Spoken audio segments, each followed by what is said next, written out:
bought me a 10. I went and bought me a Benz. She wanna get in Bottega. She wanna get in Bentayga. She want the latest her lens.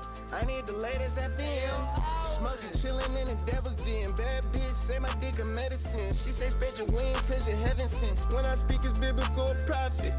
All these bitches in the prophets. Sex ed, baby, nutty professor. Chanel bags, ain't Van Cleef on the dress. I promise you never gonna be on my level. That hate and that jealousy, that shit, that devil. Dig your own grave, I get this shovel. I get that bag for show. I hop out that jag for show. Keep me a mag for show. I'm having a blast for show. My blast is so if you talk out on gang, little bitch. Left in the past, love. If I pull up and hop out, little bitch, it's a fashion show. Glory and glam, just like a diva. Don't get too close like I'm evil. No, I don't know none of these people, no. No, I'm big red. Kiss a little green like holiday season. No, I'm no one to believe in. Extra bitch, she believe it. Shit hard. Welcome, ladies and gentlemen. Welcome, ladies and gentlemen. Go ahead. I could not add that to the list. Welcome to the pregame. You know, Trippie Redd's in the anime. That's why I'm surprised you put it in there. Because pause. Correct. You're right. That's not really my bag. I picked some different ones on this. I threw the Flo Milli up there.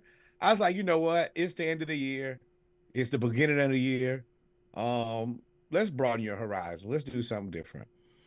Happy to be back, my friend. Happy to be back, man. More ways than one. Man, more ways than one. Good to be back. Welcome to 2024. Happy New Year. Happy New Year. What up, though? You know what? It is Monday Night Raw, and it's nothing better than starting 2024 doing it raw with your favorite podcasters, Norwood and Reggie. Yeah, man, the HBCU homeboys. So y'all know what it is when we do the pregame. We do the pregame first, then we come back with our episode, Monday Night Raw, episode 134. But you also get to hear us get a live reaction. So Alabama just lost to Michigan in overtime, 27-20, by getting stopped on 4th and goal from the 3-yard line. Great job. Great job. Yeah, one job. Couldn't do it. But Jalen Milroe, good football player, just not a quarterback. And I think that we knew that. We've known that. And eventually, you just need a quarterback to play that position. So we here now. I mean, there's no other better time to talk about it than now. Correct. Alabama, this game, testament to Michigan's defense. Michigan's defense played out of their mind. Legit defense. They're legit good. And they held Alabama to 20 points when they spotted them like 3 turnovers. They almost had a turnover on the very first play of the game. They spotted them like 3 turnovers, and they still won. I think Alabama got like 14 points off turnovers. Right? So they got their first touchdown off a muffed punt, now that I think about it. They did everything they tried to do to get that game to Alabama. I mean, they missed field goals. They missed extra points. They didn't capitalize on turnovers. They had turnovers. But that defensive coordinator, whoever that defensive coordinator is, ain't going to be there but about next year. That's about it. And if Jim Harbaugh go to the pros, he going to go with him because that dude coached a hell of a game. They recruited a good defense. Good defense showed up and played. I don't have any, I respected their defense, but seeing it, and you're going to have to see it again. You have to see it one more time. Hopefully you will get what I want to see now is Michigan versus Washington, and we'll see offense versus defense and see who can duke it out here. With that being said, Michigan's offense, testament to Alabama's defense, but Michigan tried their damnedest to make J.J. McCarthy the man. They tried their damnedest. Woo-hoo-hoo! They tried their best to make J.J. McCarthy the savior of the game, and he almost blew it. Now, I'm tell you where I was wrong. I was wrong about Alabama winning this game. I thought that Jalen Milroe was going to do it. But I've been telling y'all all year that JJ McCarthy is a scam. He been a scam, is a scam, gonna stay a scam. The world realized about halfway through the season. Because y'all remember it was Heisman Trophy hype. Caleb Williams, JJ McCarthy. You can lay that Heisman Trophy down because you don't need to be nowhere. JJ McCarthy, Drake May, and then Michael Penix Jr. and Jaden Daniels. JJ McCarthy sunk like a rock right after about the sixth game. Right after about the sixth game, they said, okay, well, he ain't it. And he played a lot of things. Okay. He got bailed out. He almost lost the game. I ain't sugarcoating nothing. He almost lost them the game. All that yin and yang stuff he been doing in the beginning, doing that meditating and stuff before the game at the goalpost. All that. You saw him grounding. All that stuff. Yeah, boy, you were awful. And we support that here. I support y'all. I support what meditation, works. All that. But that is not going to. It'll make you a better person. It ain't gonna make you a better football player. I mean, it may make you a better football player, but it ain't gonna help you to get to where you need to be, my boy. Let's your wait. Now, Alabama.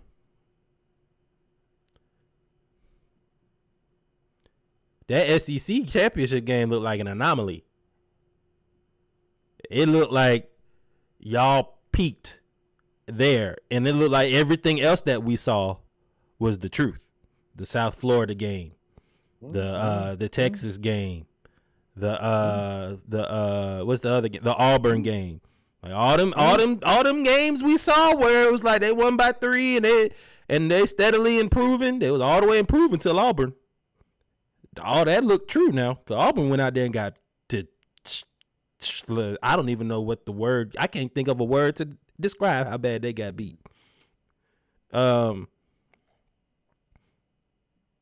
We'll discuss that in more detail. Y'all look real normal. Y'all look real normal out there. And I'm gonna tell you, it's bad right now, but you know who's gonna be bad for? The boys in the summer, boy.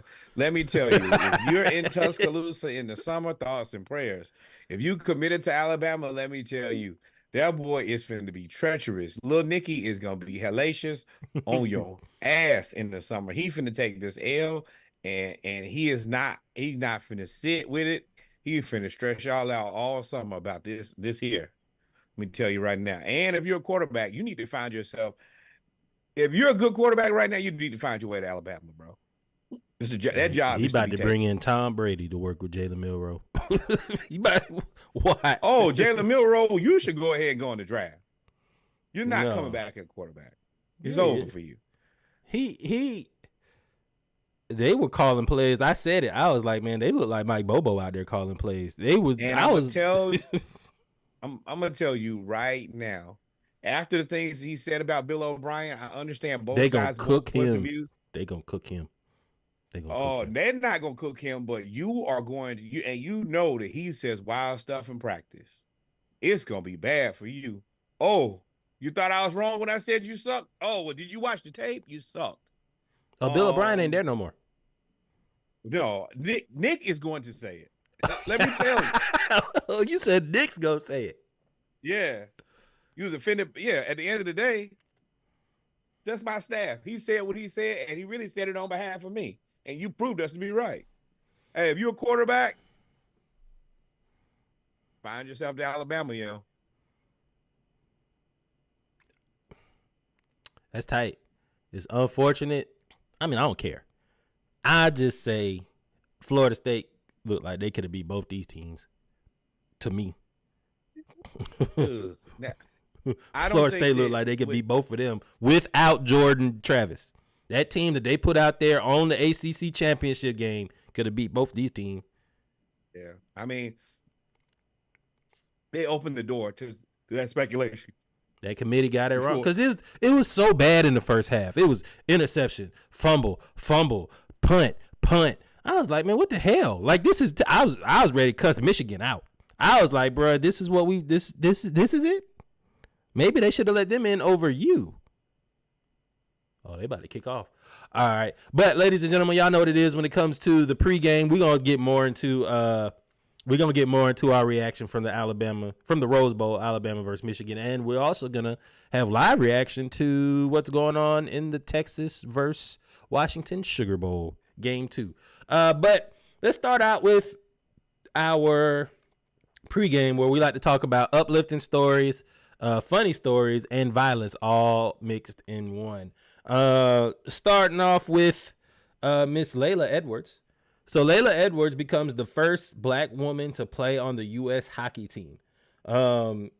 This happened when she took the ice against Canada in a rivalry series game 2 Saturdays ago. She's 19 years old, from Wisconsin, and she's quoted as saying, "It's an honor to be the first black woman on the national team, but this team's been around for a long time. And not to sound ungrateful, but it would have been nice to have someone that looked like me on the team before me. Hopefully there'll be more after me." Strong message. Yeah. Yeah. You got one, but it should be more than one. Well played there. And I like that, you're on this team. You're the person who's, breaking the barrier, but at the same time, you're making sure that you're not just breaking the barrier and then not opening doors for people to come behind you. I support that. That's a responsibility that we all have. Yep. She has a chance to become the first black woman on the U.S. Olympic team in 2026 and only the second black player on a U.S. Olympic hockey team after Jordan Greenway played for the men in 2018. Texas about to run the opening kickoff back all the way past midfield. This is a home game for Texas. They playing in New Orleans. Oh, yeah, especially for Arch. Yeah. For sure. Yeah. But moving on, man. Now, we also talk about our Braves stuff, so this is going to be a little bit of uplifting, too. The Braves welcomed Chris Sale, one of the aces from Boston. He had a 4.8 ERA, but that is a little misleading.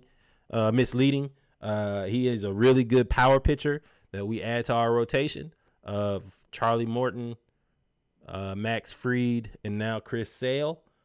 He takes the place of Kyle Wright. I like it. Yeah, I'm thrilled about this. We needed more pitching. I appreciate them being very proactive, not wasting any time. Yeah. Hey, this is what we need. We're going to get right to it. We're not going to let too many people come off the board. I think that everybody had to wait and see how Shohei played out first before any decisions could be made, because, I don't think that he was ever really available to us, but just in case the opportunity presented itself, we had to be prepared for that. Yeah, I think Shohei, I think you did that out of just respect, out of just you have to put your name in the hat. But I think the real person that we were waiting on that was the first domino was Aaron Nolan up there in Philadelphia. We literally offered him a contract, and Philly was like, nope, 170. I think we offered him between 130 and 150. And they were like, 170, don't even ask no questions. Don't even entertain them over there. So shout out to the Braves for being a team that addresses immediate needs. That's all we ask for. All our other teams, the Hawks and the Falcons specifically, don't address immediate needs. And I'm just grateful that we have a franchise that addresses immediate needs. You know what happens? Because you end up getting stuff like a World Series. And hope. Every other season, every other team, it looks like we're just waiting for next year. It's early in the basketball season, and early is relative. We almost at the midpoint, but we barely beat the Wizards. Let's be real here. Barely beating the Wizards puts us in a very compromising situation. That lets me know. Yeah, we barely there. Yeah, but luckily we got the Braves on Chris Sale. Unfortunately, the good and the bad. When you make solid moves, sometimes you have to part ways with players and prospects, especially in baseball. We ended up giving Boston Vaughn Grissom. If you remember, we were going to try out Vaughn Grissom at left field. So we decided that pitching was more important than left field. So, which in the grand scheme of things it is. And Vaughn Grissom has a chance to now start over and possibly go back to the infield. Remember, he's a shortstop. He had too many errors. And he's got a strong bat. So I hate to see him go, but sometimes it's addition by subtraction. I especially, I don't like to use that term on the heels of the last time we tried that. Different team, still triggered though. But as far as it goes, it's collateral damage. We had a place where we genuinely could not afford not to get it done. And let's be real here, man. We got an all-star infield.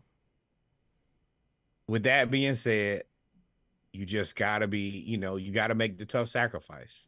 And I really like Vaughn Grissom. Every time y'all come on here and listen, we speak of him glowingly. Even with the errors. Like, I think that on another team, in another world, he starts. But Arcia just plays so well when he got the opportunity that there's nothing you can do but play him. He's an all-star.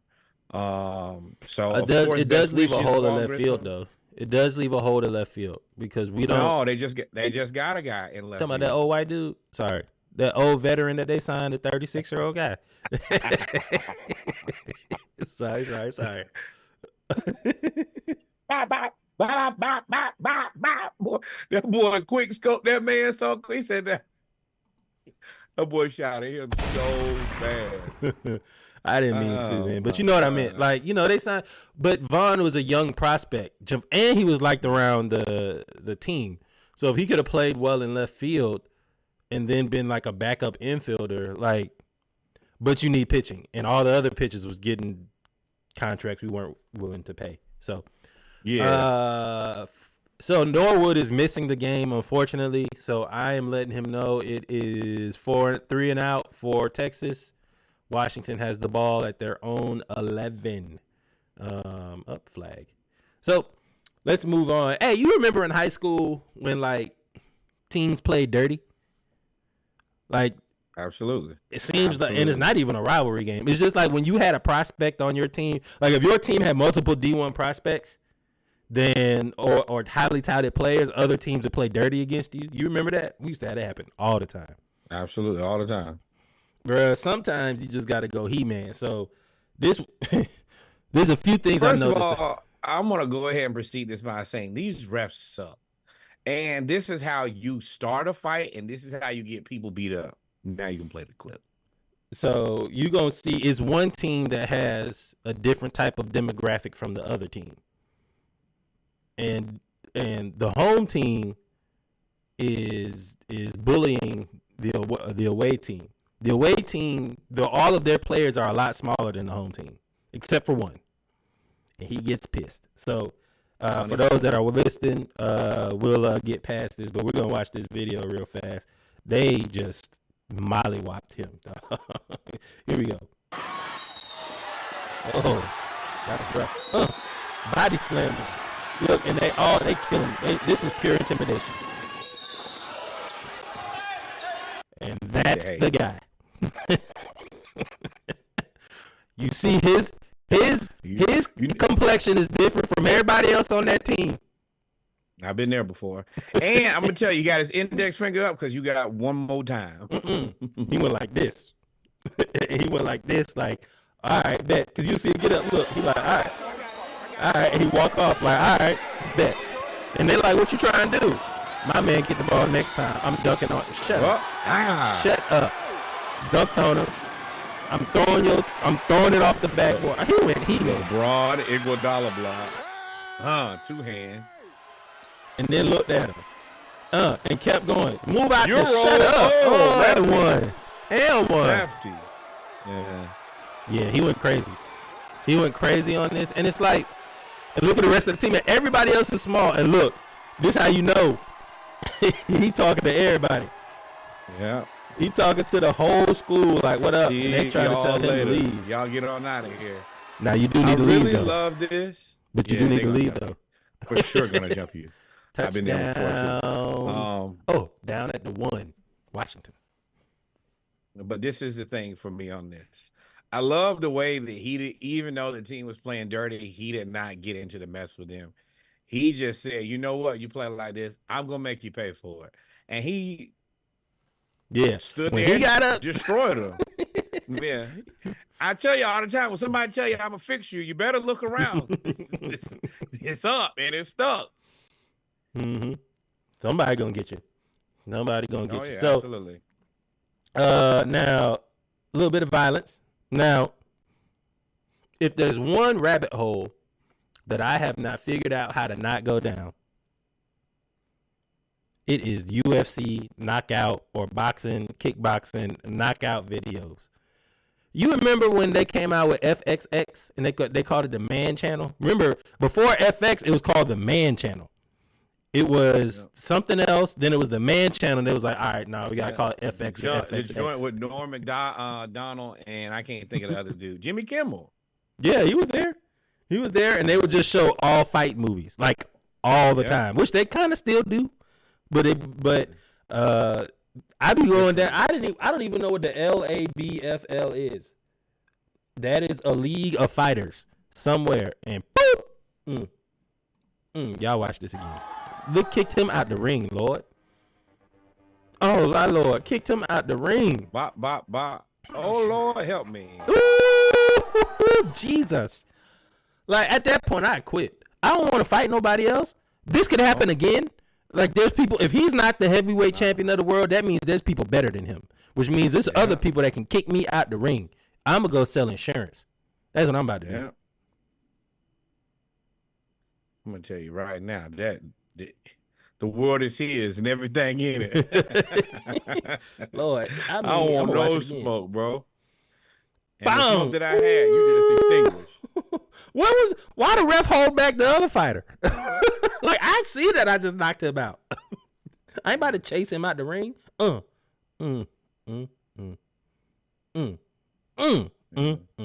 make good decisions for all of y'all, to be honest. Oh, Lord. But I told y'all. But with that being said, ladies and gentlemen, we've come to the end of the pregame episode 134 of the Splash Cast. We talked about Layla Edwards, the first black U.S. female hockey player to make the U.S. team. Second one she has a chance to become the second ever black player and represent the U.S. in the Olympics. Chris Sale to the Braves. Peace out, Vaughn Grissom. Wish it would have worked out another way. And sometimes you got to stop trying people when you play basketball, man. Just play. Don't play dirty. You're going to get dunked on and end up on a podcast where everybody's laughing at you or on ESPN. And we will laugh. And then we finished it off with a little bit of violence.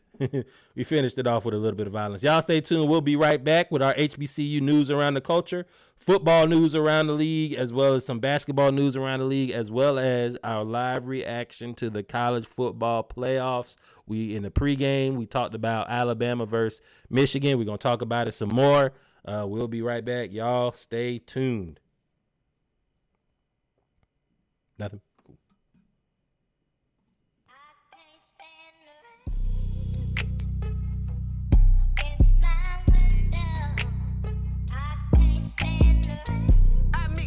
For real. Yeah. Hey, there go Trap. He always talk about two letters, cross tracks. He say he riding on whoever. Tar Heels, Carolina Blue Devils. We make it rain, blue hundreds, new weather. I can't stand no nigga who talk that shit like he gon' shoot better. If you knew better, you'd do better. Broke my Rolex, when got a new bezel. Matter of fact, I did it 2 times, gave me a discount like I had a coupon. We straight forever, 2 lines, drinking on yellow and purple, 2 kinds. Ice game cold, Freon smoking, I'm in LA like LeBron. Pick a nigga off like Dion, straight from the bottom, the streets where I begun. Bring this shit back like a rerun. Try to be cool, bitch, I try for a reason. These niggas sweet, Capri Suns. He pushing P for peons. I'm going crazy, David Ruffin. Matter of fact, I'm going Leon. I got the streets, can't tell me nothing. Doing drive-bys in the Nissan. Used to get packs from Dazon. Now I'm spinning this shit like Rayvon. I'm killing shit like Jason. My biggest fear was having a gay son. I'm coming back, late run. In the 4th quarter, I'm trying to spray some. Put him straight on his back, lay some. For the trenches, you know we'll take some. Pack touchdown, TD. All of my sons tell me they wanna be me. I look at my life like a repeat, not on the news, but they see me on TV. I got a cousin who blood and a cousin who crip and a brother who GD. We get it straight out the mud, we moving this shit old school like CDs. Yeah. Yeah, let's get out the mud, we moving this shit old school like CDs.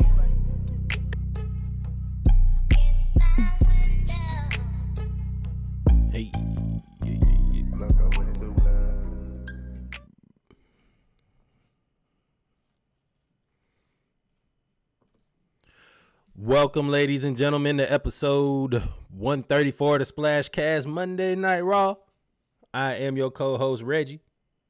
I'm your co-host, Norwood. Our powers combined. You already know the tagline. We are your HBCU homeboys, and we stepping into 2024 feeling good, feeling blessed, and ready to do what we do. Let's do it. Happy New Year, folks. Happy New Year. We are here. Our first episode of 2024 starts on episode 1, January 1st. We are currently watching the college football playoffs. We just finished watching the Rose Bowl with Alabama and Michigan.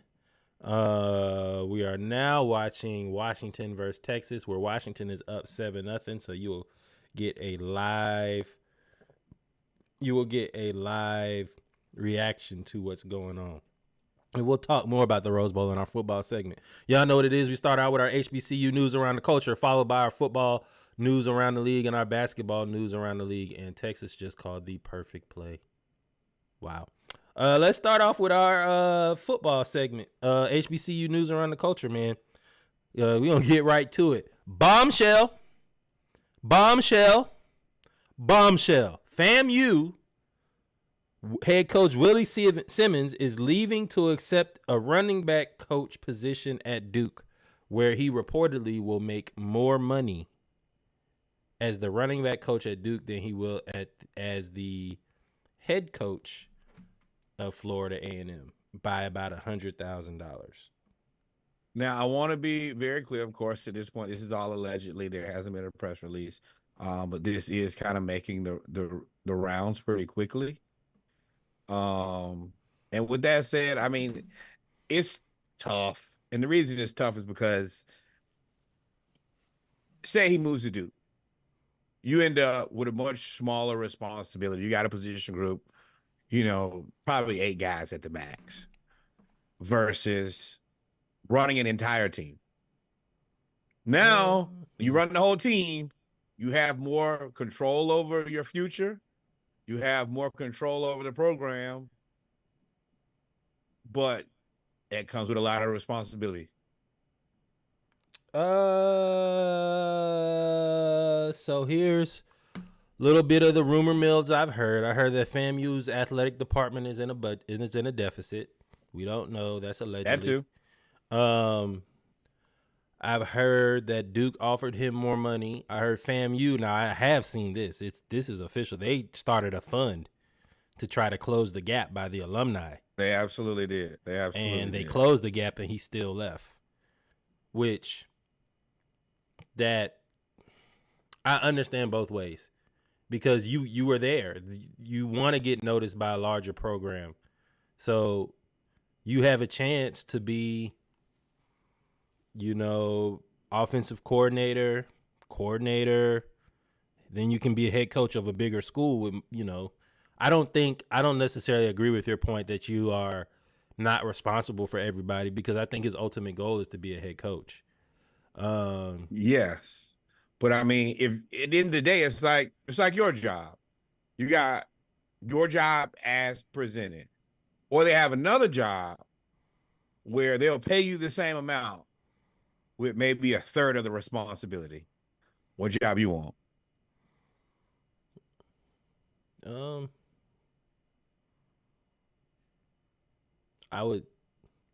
For my goals, I would have stayed with FAMU, but depending on my goals, if normally, and what we're battling as a people who are as a culture, HBCU culture, is you see coaches, all of these coaches is over with.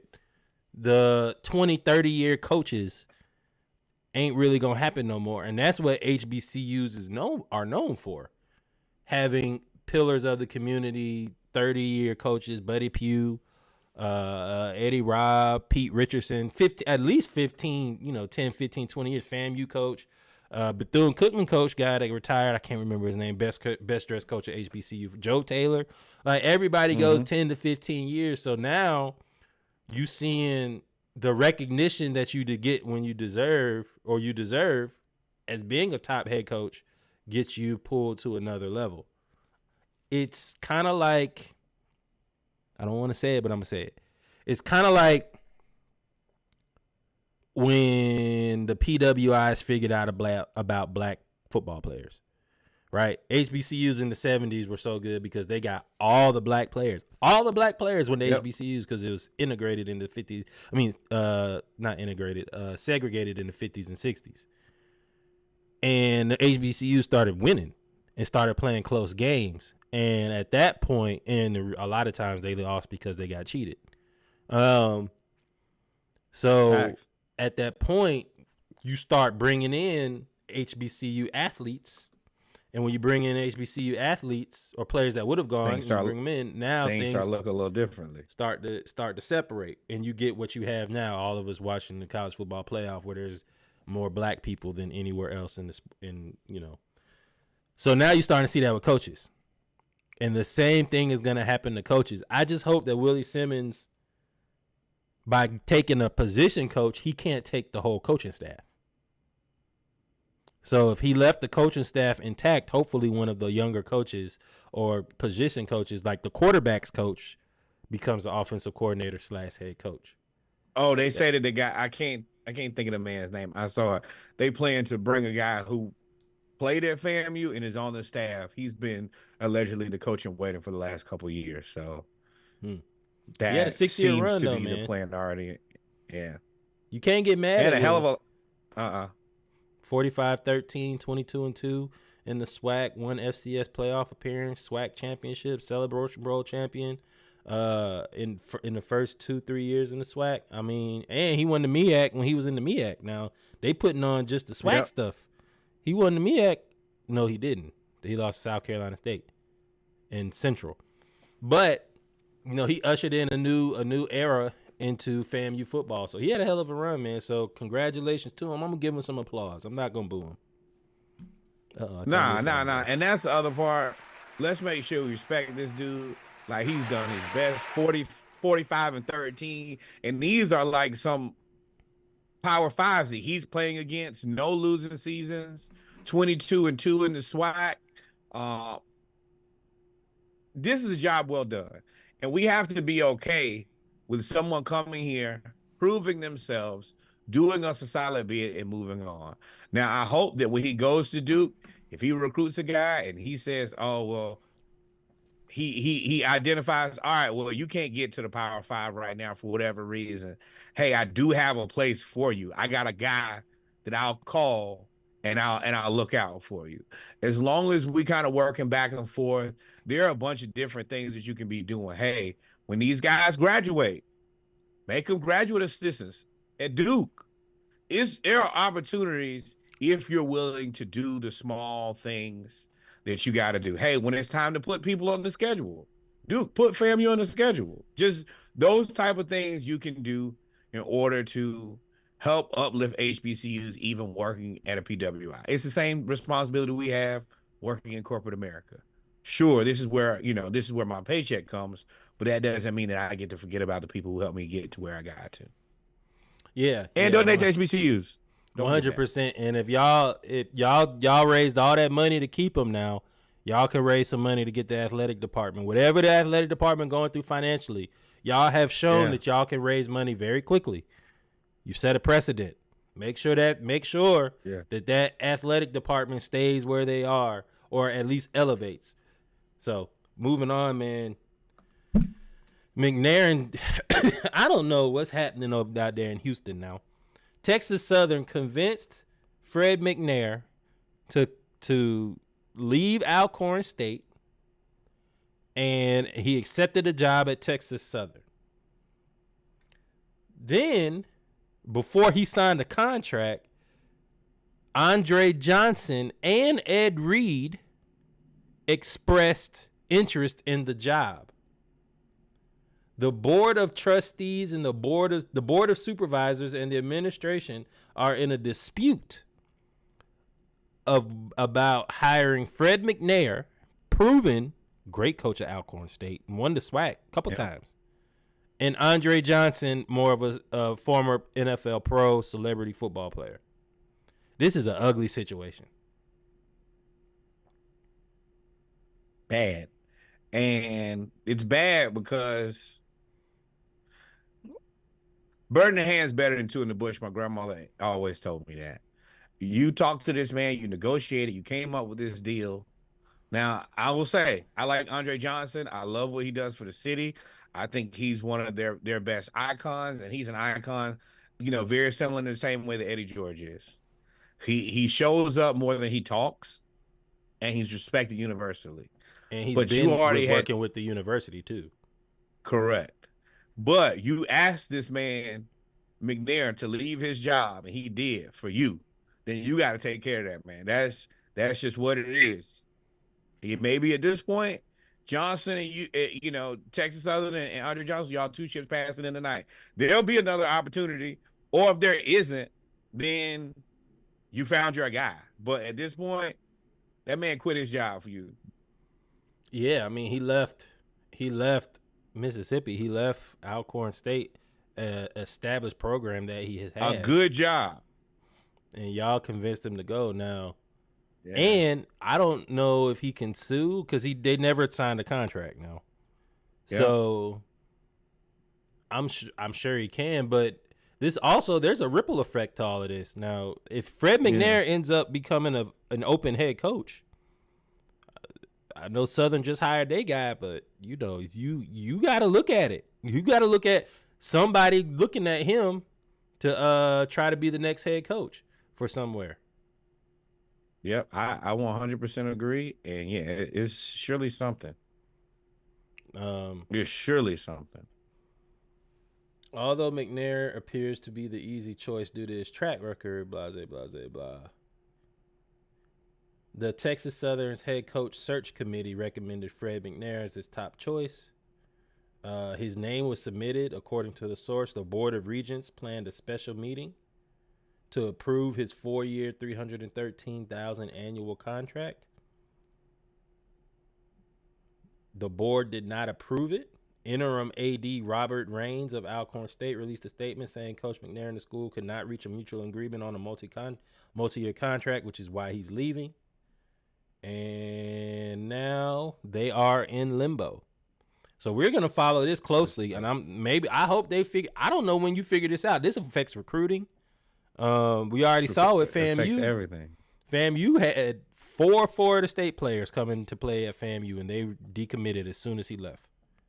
There were 4 transfer portal players. They were killing the transfer portal.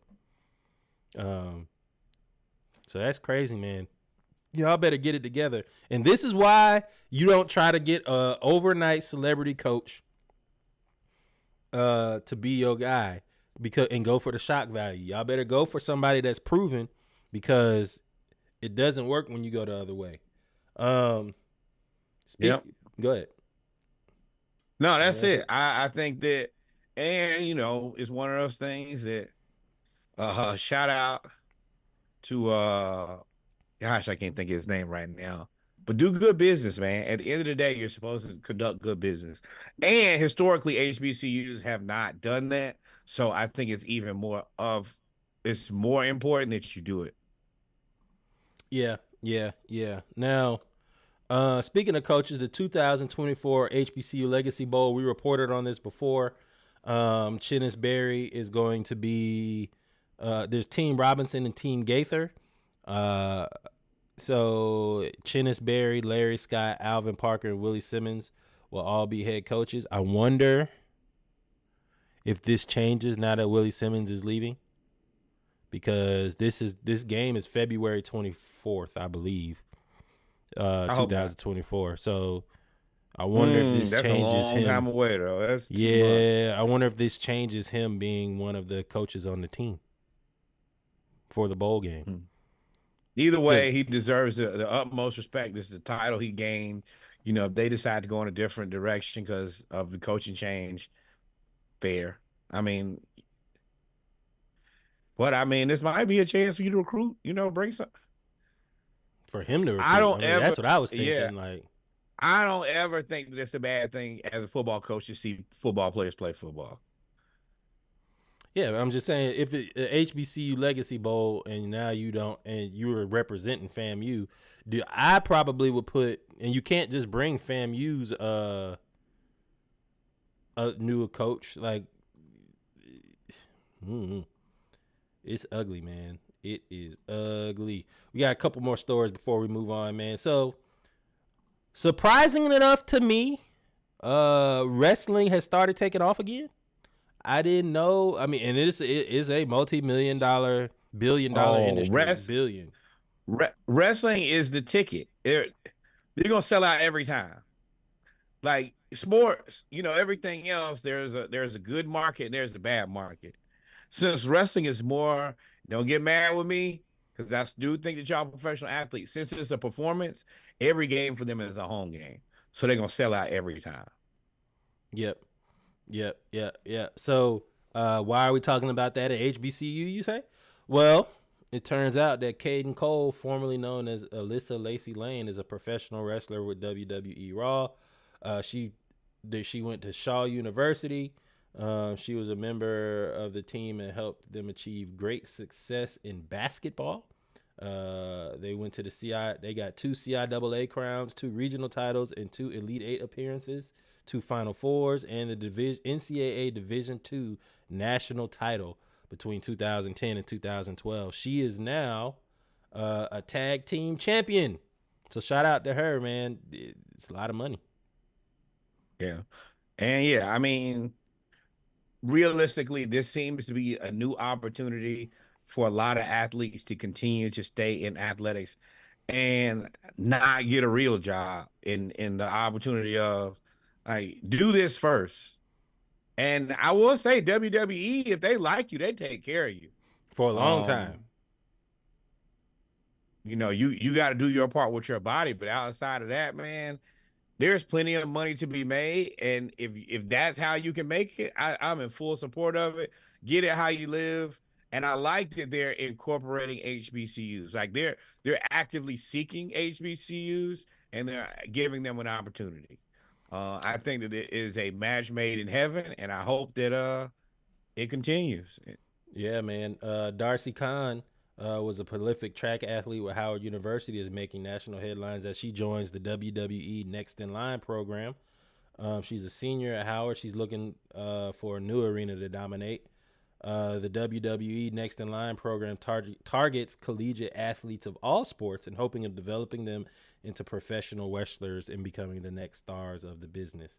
So it's great for her. And you end up, I believe she got like an NIL deal, if I'm not mistaken, or something from the WWE for doing this. So this is a way for them to also get in on the NIL. Man, find your money, find your money. Yeah, man. So shout out to her, man. So shout out to Caden Carter and shout out to Darcy Kahn, man. That's dope.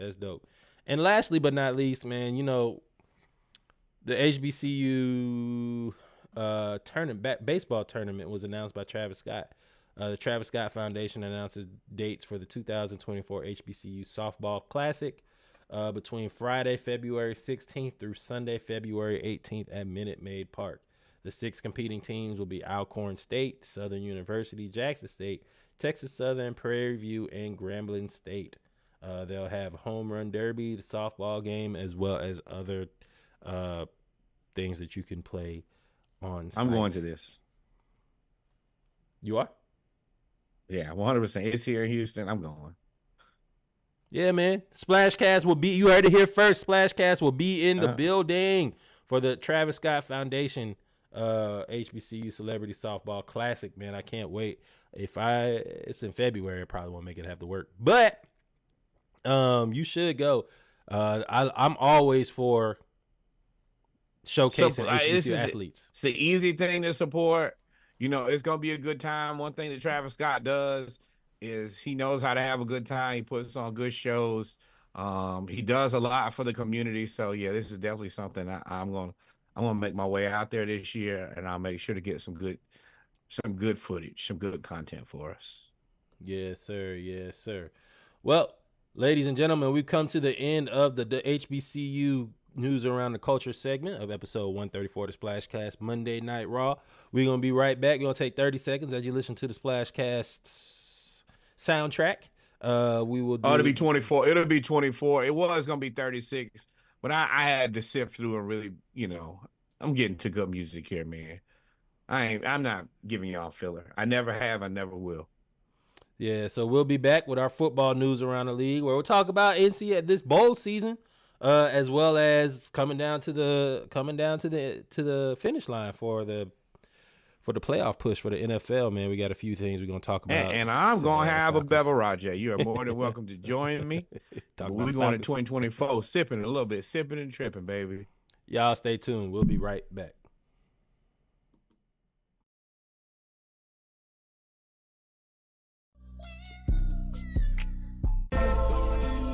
So you can't just do it. Go ahead. You gotta do it well. Look, body language is the kind of talk I'm fluent in. Why don't you stop talking about it and come and do it then? Written on your face that I'm trying to do it, grin. Event planning, we just need a spot to do it in. Heading to engagements, head behind the range tents. Fruits of my labor, edible arrangements. It get a little messy. Sweater new, Jay's mint. She say when she done with me, I better go and change then. Fuck the sweater, I don't know no fucking better. Y'all don't get it, I don't know no fucking better than this right here, shorty right there. Still giving old boy nightmares, and I heard your ex hated. That's why my text stated last night was a movie, and it was X-rated. Flick called Wet, it only gets better. Tonight we make the sequel and call that shit wetter. Go ahead. Fuck me like you know somebody else ain't fucking me right. Go ahead. Fuck me like you know somebody else ain't fucking me right. Nice. I'ma kiss your body from your head down to your toes. Anytime you want it, you just let a nigga know. Just let me know. And we gon' do it. And we gon' do it. She represent Queens, I was raised out of Brooklyn. Body language is the only talk he fluent in. He knew it was going down when he flew me in. Anything that I got on, he wanna do me in. Now all these nondescript bitches wanna do me in. Go AP on me. He know all his niggas wanna put the D on me. Even Dr. Dre went and put the B on me. But my pussy so exclusive, limited edition. You know niggas love pretty bitches with ambition. Bees on the keys, never go in the ignition. But when I ride it, do it to precision. I could tell that he tripping every time that it's slipping. When he about to come, I start to kiss his neck. I let him score, but we ditch the ref. When we going out, we gotta ditch the press. Aw man, I got his bitch depressed. Go ahead. Fuck me like you know somebody else ain't fucking me right. Go ahead. Fuck me like you know somebody else ain't fucking me right. Nice. I'ma kiss your body from your head down to your toes. Anytime you want it, you just let a nigga know. Just let me know. And we gon' do it. And we gon' do it. She represent Queens, I was raised out in I'ma Brooklyn. call you Big Daddy and scream your name. Only if you had me dripping like candy paint. So what you saying? I give it to you right, give it to Are you you back? left, make it last forever, keep sweat, how you out of breath? Daddy, slow down a bit. You acting like you never been downtown and shit. I need a baller laid back while he watch this thing bounce. Buying them designer bags, put Yeah. money in my account. No doubt, I'm the player that they talking about.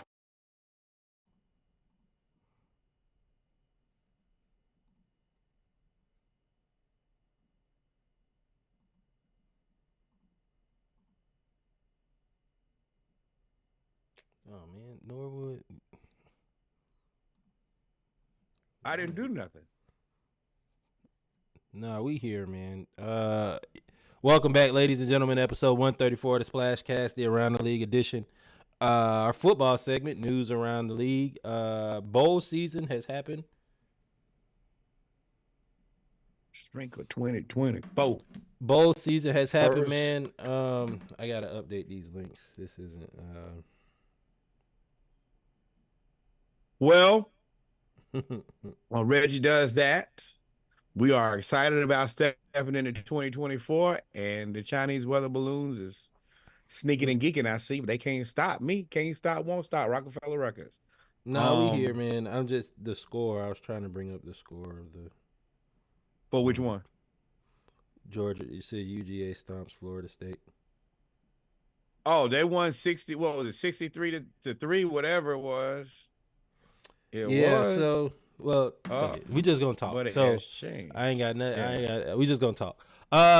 So the bowl season, y'all know what it is. College football playoffs is happening. 1, 2, 3, 4. Michigan, Washington, Texas, and Alabama is 1, 2, 3, and 4. With Georgia at 6, with Florida State at 5. The controversy, of course, because we haven't had a show since they announced all of this stuff. We did. We had a little bit of show. Florida State ended up playing Georgia because the committee brought in Alabama to put them at 4 as the SEC champion over the undefeated ACC champion Florida State Seminoles and the 13-1 Georgia Bulldogs. So I always said I had a problem with the committee picking these teams because the committee had a sliding scale. If they would have stayed and said, okay, 4 best teams, then you pick it 4 best teams. But you can't, and if they would have said criteria, then stick with criteria for everybody else. You said 4 best teams. I mean, criteria-wise, Florida State should have made it. To me, Florida State should have made it. 4 best teams-wise, I think Georgia should have made it. So as a result, when you have the 1 through 4 in the playoff, you now have the 5 and 6. They end up playing each other, which, for all intents and purposes, that normally would have been a good game if Florida State. Oh, that still didn't work. If Florida State actually wanted to be in that game. What sucks is Florida State, you knew that they were going to opt out. If you remember, I said if I were Florida State, I wouldn't play. If I were Florida State, I wouldn't play the Orange Bowl. We did everything you told us that we were supposed to do, and now we can't play. And what this did, the committee had so much of unexpected fallout of this. Not only did Florida State's players opt out, and I mean all of them, the whole defense except for one player, and the majority of the offense opted out of the game, where Georgia didn't have any opt-outs. They had injuries, but they didn't have any opt-outs. And it became 63-3. And I'll let you talk because I got a lot to say. Well, for me, I get what you're saying, and it's inconsistent, and you're trying to make it work with what you got.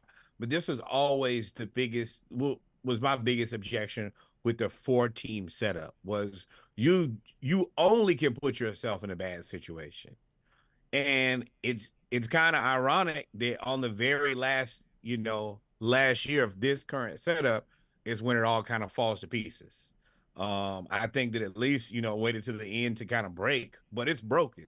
4 teams is not enough to adequately determine who's the best teams. Now, I don't think that 12 is, and specifically after what we just saw, Oregon and Liberty do, I think that 8 is the right answer, but I'd rather have more than enough than not enough. Right now, we just don't have enough.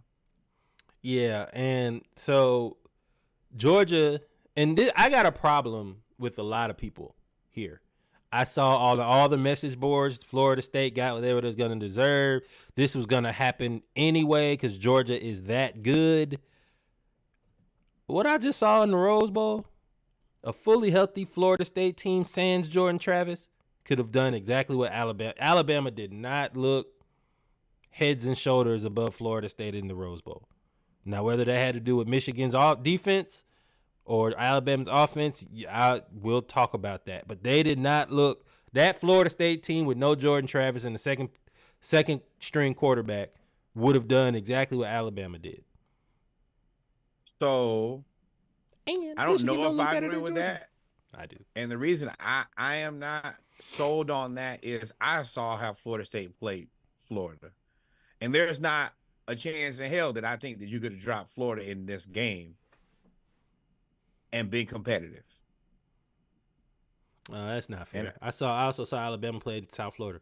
Like I saw Alabama play That's Auburn. Fair. It's fair. I saw y'all better than Auburn, and Alabama had to win on the last play of the game. Are you sure we better than Auburn? Your record says nope. 6-6, 5-7. Y'all on Auburn and Florida, the same way that you have, and see that's my point. That's my point. The same way that you say that is a valid point. That's a valid point. I give you that. Auburn is Alabama had to win on a Hail Mary against Auburn, and they had to win on a 4th down conversion against South Florida, amongst other games. So from what I saw out there, and y'all can call me a bitter Georgia fan, I'm not. I truly believe Georgia can beat every team. What I've seen, especially in that Rose Bowl, Alabama looks like the SEC championship game was an anomaly. They don't look like they were. They look like they completely peaked and ate a sensu bean and turned into quadruple Super Saiyan against Georgia because they were not. I don't speak nerd. Man, they drank a Red Bull. And there we go. And at that point, they played their heart out, but Michigan sacked them 6 times. 6 or 7, 5 times in the first half. Well, that's what happens when you know you have a quarterback that's not going to throw the ball. You can play super aggressive, tie your ears back and basically just go for it. And that's what they did. The players that I was able to see, it looks like they were just pinning their ears back and like, hey, man. Bruh, they did to Alabama what Alabama did to Georgia. They basically said, we are not respecting the pass at all. And we put our corners on the island, and that's it. And other than he had a few runs, but Alabama's offensive line, they looked exactly who we thought they were. They were everything we thought they were through the whole season. The whole season was the Alabama team we saw. The team in the SEC championship game was, like I said, an anomaly. On the flip side, because we don't want to talk about Alabama the whole time and they lost. Shout out to Michigan. That defense was hellacious today. Hellacious. They are good. They didn't disguise nothing. They ran man-to-man blitz. Yeah, we gonna get burnt sometimes, but at the end of the day, we gonna score. Now, Alabama got 20 points. They gave them 14 points off turnovers. It almost got away with them. Got away real early, and I don't know if Michigan would have been able to come back because J.J. McCarthy threw an interception on the first play of the game. Not good. Not a good football player. But a football player, y'all tried to convince me and Reggie to be good. And we were like, at one point, they were like, oh, he's better than Michael Penix Jr. Oh, that's dope. You're smoking it. You're smoking dope. They tried to get that game to Alabama. And when not the refs or nothing, Michigan's defense played well enough to where the score should have been like 41-7. Like they could have. I think Alabama scored on a 34-yard touchdown run after a fumble. Then Michigan scored, and then I think after another turnover, Alabama scored. Like, make no mistake, Alabama's good, but they didn't seem like they were better than Florida State or Georgia to me. It is what it is. Shout out to Michigan. They get to it. The Cheaters made it to the championship game. Don't think we forgot. Now, don't think we forgot. Hard Belichick. Hard Belichick. That's your name. Hard Belichick. That's who you are. Because we ain't forgot. Yeah. We ain't forgot, brother. We know y'all cheating. But now, if I'm a petty Alabama fan, I definitely would say they cheated. I always say they cheated. Absolutely. Got to. I'll be right on Paul. What is it? Paul Feinbaum? Be right on there tomorrow. But the other part about that is you can't really say that at this point. If they got caught cheating in plain sight, I ain't got no answer for you. Yeah. If you can do that, then you just gonna cheat now. You just gonna cheat. So let me ask you. So Sure. Michigan has more alleged allegations over recruiting violations during the COVID-19 recruited dead period, as well as, they have Jim Harbaugh on the 10-year contract extension where he can't leave until 2025 at the earliest. Does Harbaugh stay? Yeah, run it up. They can't do number 5. You did leave. You think it should stay? Because right now they're supposed to, even if the NFL comes calling, because that's what it is. The NFL comes calling, then the NFL can't come calling for 2 years. It's either leave now or stay for 2 more years. I mean, you got a good gig. You just got embarrassed by Ohio State. You got recruiting violations. Now, we don't know what these violations going to come down as.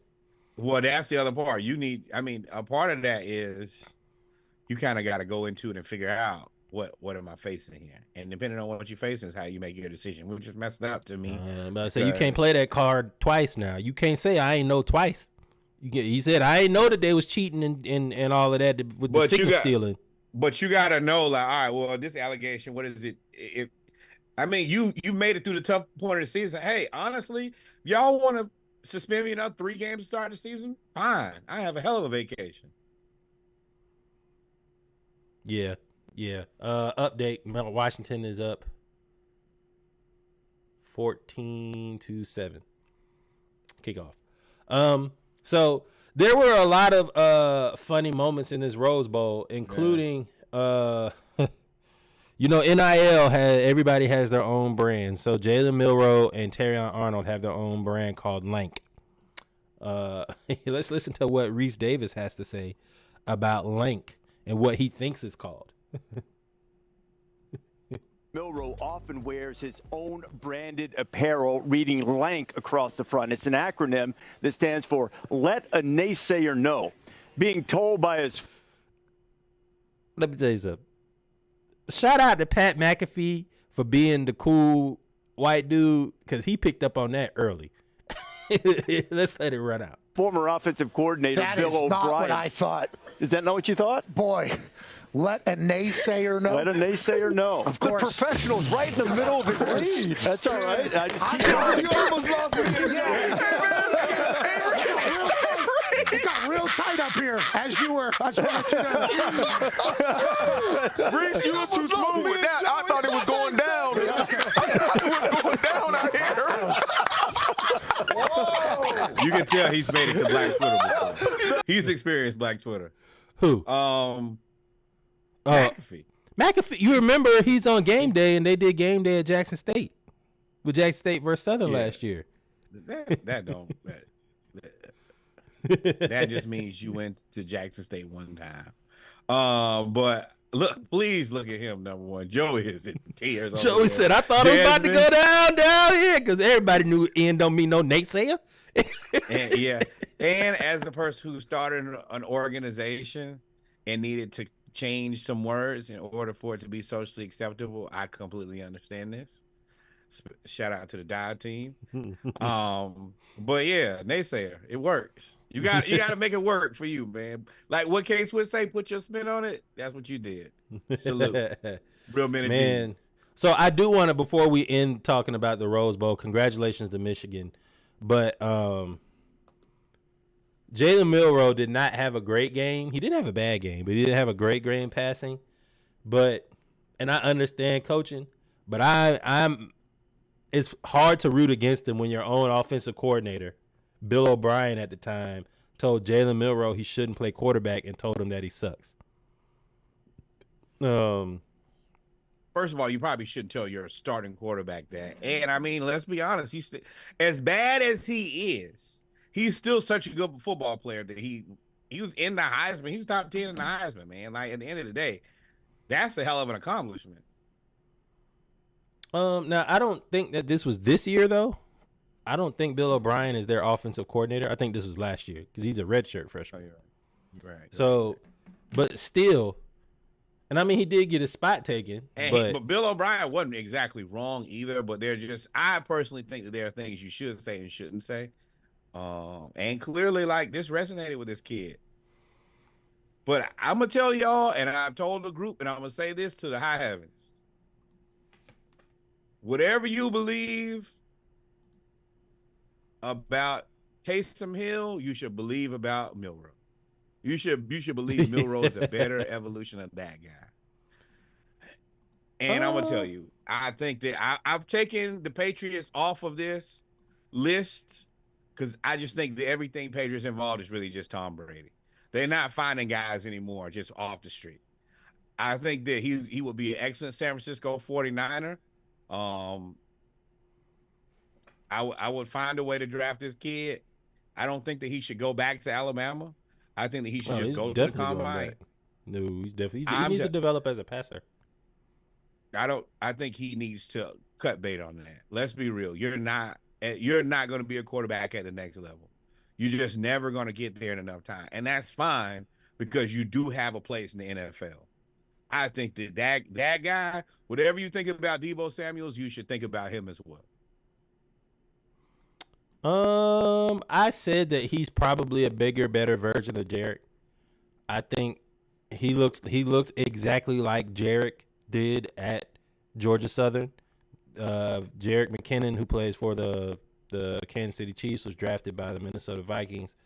You're right. That's another place. If you go back and look up Jarek McKinnon's hot college tape, he wore number 4. They look exactly like Alabama except for their blue. Oh, he wore number 1. I'm sorry, except for their blue. Instead of crimson, they wear navy blue. You're right. Same, but they look exactly. It's the same design. They look and they run the ball. He looks exactly like Jarek, except for Milroe is 6'3", whatever he is, 6'3", 230. Yeah. I thought Alabama was going to run right through Michigan after I saw that kick out. I think that this guy 100%. He's I mean, if Jerry was his tall, he's a cornerback. He's probably a Pro Bowl cornerback, honestly. But yeah, 6'2", and just probably 220. If he's 220, he's probably 230 now. I do think that he's a guy who, in the new positionless NFL, he can find a place to play, and I think in the right system he flourishes. Yeah. He's another guy who, the Chiefs. But I think that he needs to spend the rest. Every available moment he has now, he needs to figure out how to catch the ball. That is going to be the most valuable skill that he can convert right now. The reads of a quarterback at this point well enough. I don't think that that's really his issue. I just don't think that he has the ability to throw the ball as well as they need it. With that said, once you understand where everybody's supposed to be, you need to focus on, if you can learn how to block, because that's where Jarek's room for improvement was. I got to learn how to pass block. I played in the offense where we don't pass block and make sure that you can catch. If you can do those two things, I think that Jaden Milroe makes an easy transition into the NFL, not at quarterback. But if he spends a year playing quarterback in vain, I ain't going to tell him that it's wrong, but I don't think it's the best career management for him. Well, he's going to play. He's not. I guarantee you he's not going to the draft. He's going to play quarterback. So, but moving on, and speaking of quarterback, Washington and Texas are playing right now. It is 14-14. Arch Manning and Quinn Ewers remain available. And if you can tell, you would think that the starting quarterback for this team would get all of the pomp and circumstance for Texas making it. Nope. Arch Manning is going to make it. He is the next star. I think his NIL evaluation is $3.6 million. Yeah, this is an interesting situation where you have the starting quarterback for the Sugar Bowl at his press day, and during the press day, everybody's at the more famous backup talking to him. Now, mind you, this is unique because Quinn Ewers was super highly recruited out of high school. He went to Ohio State. And now, you're kind of being outshined by the younger guy who doesn't play. And to me, it is both believable and believable because team to the playoffs and possibly the national championship. And during that I mean, we've all still kind of been wondering, like, all right, so what is the, no pun intended here, what's the arc for Arch Manning here of like Still choppy? as they step into? Nah, you're way better now. Super All right. clear. But what's the arc for Arch, and what does this look like going into next year when they'll both be back? Well, I mean, what it looks like now is what you see. This picture is a microcosm of what is about to happen next season. Quinn Ewers is coming back. You know who's not in this picture? Malik Murphy, because he transferred out and going to Duke. So at this point, Arch Manning has been promised to be the next the quarterback Which in one waiting. of y'all go to Alabama? Somebody like I'm gonna tell y'all, one of y'all should go to Alabama. Y'all need to. Maybe next year. I don't think he already committed to not leaving. So it'll be next year. Yeah, but do you think Arch Manning is committed to? I think he's signed on into that money for next year. That's what I think. That's why he already you don't think committed. He get that money in Alabama? I'm not saying he don't get the money at Alabama. I'm saying he get the money anywhere. I'm saying he's already signed into it. So already the name is on the paper. He is there for 2024. That's why he already. I think that's why he already committed. There is something afoot here. I would not be happy with this situation if it was me. I'm looking at it's Cleveland, Toronto. They've come down to the last 7 seconds. RJ Barrett going to shoot the game-winning free throws here and probably ice this game, which is impressive. But this has got to be a testy quarterback room, because yours is like I'm the elder statesman here. Manning's like, do you know who my uncles are? Do you know who my granddaddy is? Why do you think it's got to be testy? I don't. First of all, Quinn Ewers has gotten hurt every year. So Arch Manning being there, because remember he transferred in, he got hurt every year. Arch Manning being there, he is one injury away from starting quarterback for Texas. I'm not waiting until, bro. Yeah. In this free agency, I'm one of the hottest. I'm one of the. Let's be real here. Out of the top 5 college athletes, when it comes to like NIL and importance and social media and impressions and all of that, it's him. It's Caitlin Clark, Bronny, Arch. I think even Angel Reese is kind of falling off. So yeah, he probably top 3. Bro, I'm not gonna be a backup, and I'm the 3rd most important college athlete now. Well, obviously he doesn't agree with you, because he already announced that he's coming back for 2024. So, but moving on. If everybody comes back, then somebody made a mistake. Everybody's not. Malik Murphy's already gone. That's already 2. No, I'm not talking about Malik. Malik has already made the right decision for him. I'm saying that if Arch and Quinn come back, then somebody here has made a mistake. Oh, well, they already made a mistake. Like I said, he already announced it. So he already said he's coming back. So, but moving on, man. Speaking of recruiting, though, Deion Sanders doing Deion Sanders things, getting a lot of players out the portal, but gets like the number one cornerback, a number 1 wide receiver.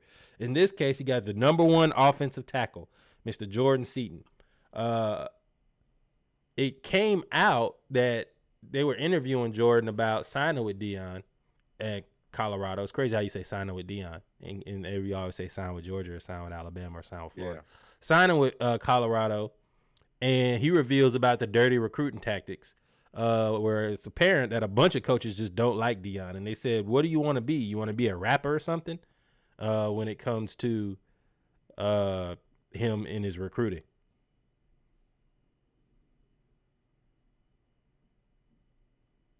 I'm back. Know what happened there. I think that this is actually super interesting, and I think it is very positive. I think that as these coaches continue to like say things that are racially and culturally insensitive, I like that these players are this is the first warning shot, because this is not something new. This is something old that these players haven't had an opportunity to talk about. And just like I think it has stopped happening to a certain degree when it comes to the draft, because this is the other time that they start asking very uncomfortable questions, and not uncomfortable questions. Let's be clear about it. It's disrespectful questions who you would not ask to anybody else. I think that as like this to me is the slap on the wrist. Hey, we see you. We have agency over ourselves before in ways that we have not had before. And when you ask these stupid ass disrespectful questions to a certain race of people, we told you we see it. Now, anything more than this, I'm going to start telling. And I think that's 100% right. There's no reason that these young kids should be like. Imagine if you went to a college interview. Let's just say that you go into a college interview and you're an elite athlete, and somebody asks you, "Do you want to be a rapper or something?" I'm going to school, bro. Ain't this where they give out educations at? See, that's the part where that frustrates me is when you have an adult ask a kid a stupid question. That kid should have the right to ask you how stupid you are at that moment. And I just think it's insulting. I think it's disrespectful. And I'm happy that if you were to scroll through it, which I'll try to post it this week, you'll see that he's not the only person suffering with this. And I'm glad that they all spoke up. Yeah. They talk about other kids that signed with, Maryland and whatever, where now at this point, because players can be paid, you can call up under the NIL umbrella. And they say, well, yeah, I got a seat for you on this private jet. Here's this, that, and the third. So it's an ugly game out there, and it's only going to get uglier. But it is what it is. It is what it is. Update, Texas has just stopped Washington on 4th and 1 at the 22. So now Texas has the ball at their own 22. 6 minutes to go in the first half. Man, coming down to the end of the regular season in the NFL. I would say the games of the week were the Lions-Cowboys and the Ravens-Dolphins. Now, the Ravens, fresh off... Oh, go ahead. Before we get into it, I think that this has been a unique season. I think that this has been one of the best defensive seasons in NFL. I want to say damn near NFL history, but definitely as of late. All of the teams that we're so used to seeing like 40 points, we're seeing teams just destroy defenses. Defenses have been very impressive, including our own Atlanta Falcons. Kudos to them. But there's been more defense played, and I think that's created more parity. I don't know, and once again, I'm not the sports scientist, but I think that this has been a football season where it's been closer coming down to the end than ever before. Like, as shitty as our Falcons have played, we're still could make it to the playoffs. Yeah, and it's just been across the board that I think that more teams have been more active and competitive until the very last game of the season, which is what you want. Like that, and they added a game. They added a game which should give you another opportunity to get further away from your competition. And it's created more competition. So yeah, I mean, I don't have anything to say about it other than, I appreciate this really good football season, but I didn't want that to go unsaid. Speaking of a really good football season, man, the game of the year. It don't get closer than this. The game of the year may be the Cowboys versus the Lions. That sounds crazy to say. The Lions being the game of the year came in having clinched a playoff spot. I think Dallas has clinched a playoff spot. For the first time in like 30 years they did it this early. Like, this is momentous. The first time in 30 years that they won the division. Correct. So I think this was a battle for, at the most, the number 2 seed because of one of the other games we'll talk about. But this game did have massive implications. Yeah, really kind so it was basically a battle for the seeding in the playoffs. And it came down to the end of the game. CeeDee Lamb, first off, before we get into the end of the game, I gotta say it every time. Every time he has a good game, I gotta say it. CeeDee Lamb, I said ever since I said, he don't seem like he's really that great, blah, blah, blah. He leads the league in every statistical category receiving. Everything. It's CeeDee Lamb and Dak. And he had another game. I think he had 200-something yards receiving on 8 catches for 2 touchdowns. He just played out of his mind. He was torching Detroit. So shout out to CeeDee. Yeah.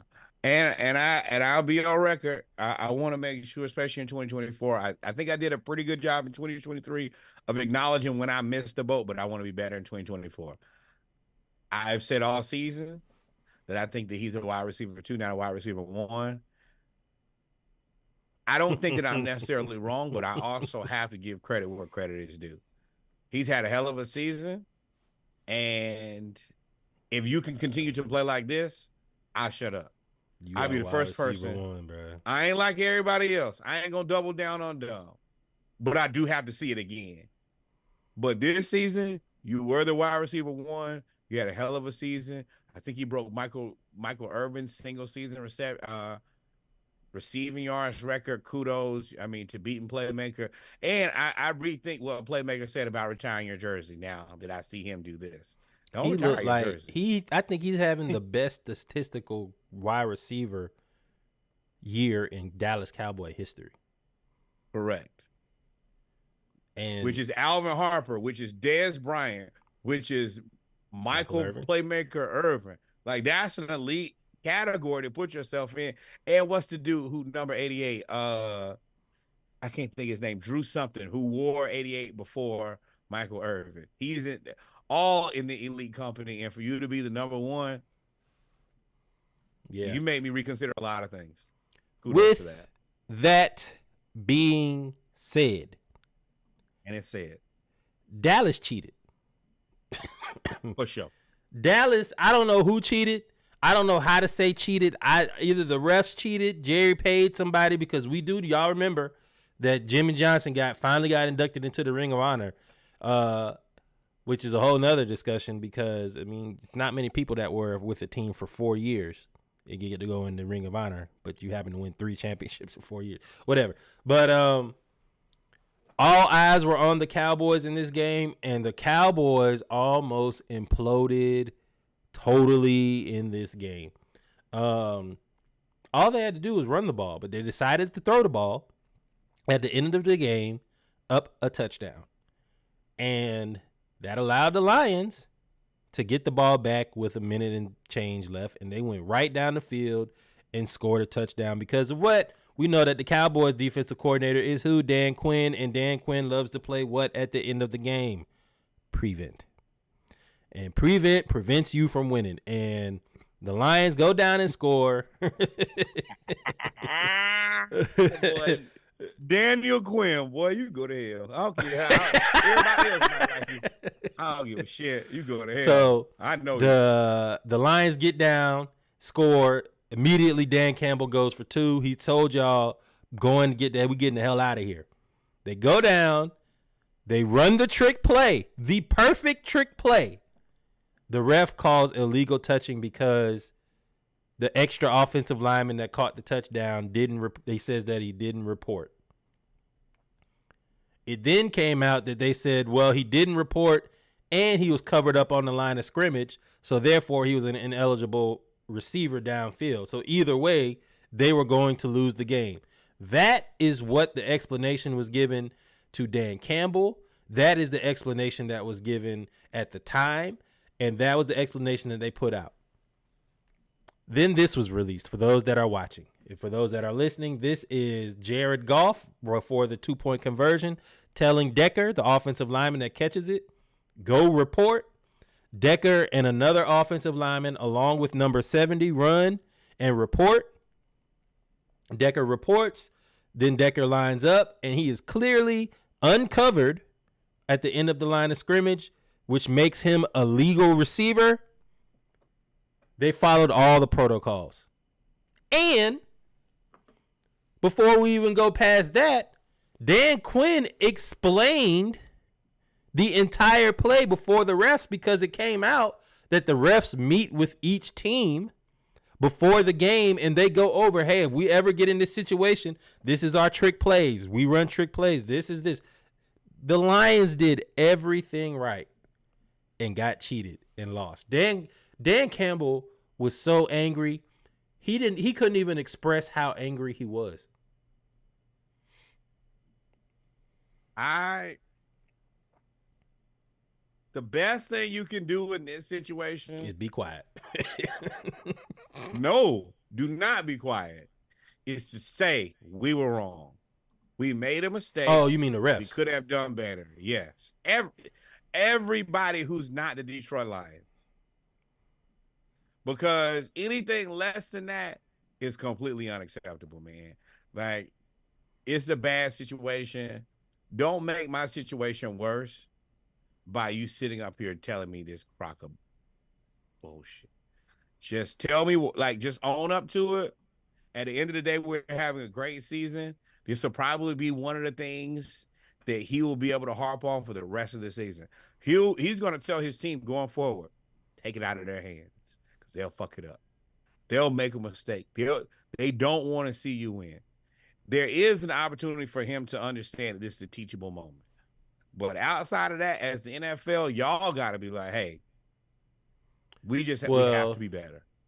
What makes this is the difference between 2 home games in the playoffs and 1, right? If you become the number 2 seed, which if you beat Dallas, you have an inside track to become the number 2 seed. You now play the number 7 seed, which is going to be whatever the wild card is, whoever it is. It's going to be somebody like the Saints. You play the Saints. We'll say the Saints, right? I can't think of another team that's a wild card. Or Seattle. We'll say Seattle, even though they were eliminated. Instead, as the 3rd seed, you now play the 6th seed. The 6th seed is either Dallas or Philadelphia. And that's where, it's it seems it's going to seem exponentially worse because it's Detroit. Detroit's fault. They be fighting for their life. And even them getting Jared Goff and trading Matt Stafford, and then after trading Matt Stafford, getting Dan Campbell, making this team, and you get St. Brown, you get Swift, you're doing everything you can to kind of build a team the right way, and then you get the old uppercut to the gut, and you're like, bro, this team made Barry Sanders and Calvin Johnson retire, bro. NFL, y'all owe us. Y'all owe us a solid, but it's in your best interest to help us out here, and y'all just stomp us out. No, I don't even want him to help him out. I just want you to do your job. So the fact that Brad Allen's referee crew has messed up so much this year, he's messed up with fired, son.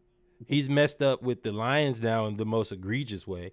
He messed up with the Chiefs versus who did they play? The Chiefs game where Marquez Valdez-Scantling got pass interfered against. He got I think that was the Patriots. It was the Falcons and the Saints where Alvin Kamara got pass interfered with and they didn't call it. That was all Brad Allen's crew, and there's 3 more.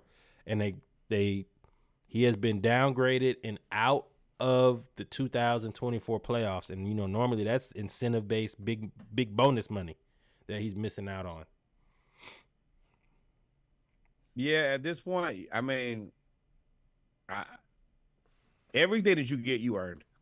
You lucky you are you're lucky y'all still got. You lucky.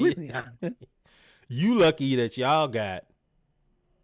You lucky that y'all got. You're lucky that you have options union to come back. You lucky you got a union. You lucky you got a union. So, the other game of the day was the Baltimore Ravens playing the Miami Dolphins, which was supposed to be a game, a battle for first. The Ravens had a chance to lock up first place. The Ravens ended up beating them 52. Might have been 56. 56-13. Old-fashioned ass whooping. Lamar Jackson decided He is now the number. He is definitely the number one in terms of he is the front runner for the MVP because he's peaking at the right time. Yeah, I mean, he came in and slapped Brock Purdy in the face and said, "Hey, bro, I need you to back up off my trophy." And then after that, he commenced to just beat it multiracial McDaniel like he stole something. I mean, this has a lot to do with. I mean, for me. Now, to be fair, like the Dolphins didn't have everybody. They didn't have Waddle. They didn't have Mostert. They were missing a few people. The quest is. Well, don't care. Do not care. Whoever you got is who you're supposed to have for this point. And if you don't got them, thoughts and prayers. But this is the football that we're playing. They say that Miami can't beat teams that have winning records. You look like I wouldn't. They beat Dallas, but I wouldn't put them. I wouldn't hold that against them because Baltimore now they're on a historic defense. We know what Dallas is, though. We know Dallas is the king of. But what I'm saying is I wouldn't hold this game in saying you don't beat winning teams. And this team is beating everybody. They've literally beaten the number one seed in the NFC.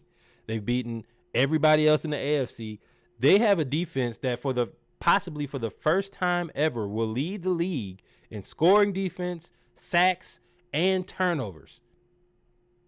All one defense. Roquan Smith and Patrick Queen are the best linebackers in the league. And number 2 is San Francisco. But those two right now are the best linebackers in the league. We gotta ban the Chicago Bears. The Chicago Bears gotta give their franchise back. You had Khalil Mack and Roquan Smith and Justin Fields and could not do anything. It's you. It's your time. Your time is up. You need to give it to somebody else. There are other cities that deserve a team. Y'all had a team for a very long time. Y'all been irresponsible with the offense for 100,000 years, and your time needs to come to an end. We can't continue to just let you guys just run rampant here with the foolishness. Eventually, it has to come to an end. And you guys are irresponsible. Hamilton. And then after you got those guys, the two on the back end, because we ain't talking about, I can't say his name. I think it's Mwikwe, MWIKWBE, something like that. The defensive lineman who I think leads the league in sacks from the defensive tackle position. But Kyle Hamilton is a top 5 safety right now. Now, Reggie. Right now. I got one question for you. And I think that you're probably the most qualified person to answer this question. Do you remember this guy who had this podcast? And he was like telling me, I can't remember the guy's name to save my life. But he was like, hey, man, I really think the Atlanta Falcons should draft Kyle Hamilton. You remember that guy? I mean, ESPN. I think everybody said we should draft Kyle Hamilton. No, that was me. I said right here and told y'all Kyle Hamilton was going to be everything that he was the first season. He just had to get an understanding of what was going on, and now he is proven to be. He's a monster, man. I ain't gonna say that I should be a GM, but I am very confident that I can pick players better than a lot of people picking players right now. I'm confident in that. Well, the Ravens are a really good organization. And when you're a really good organization and you're really well run, when things fall, sometimes just you get good fortune for being a stand-up organization.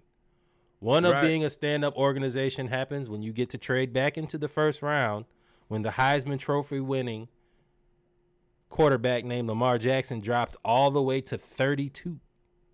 And then Kyle Hamilton, who was supposed to be a top 5 pick, some rumor comes out about his knee, drops to 14, right into your lap, and you get him. Isaiah Likely, jump in my lap.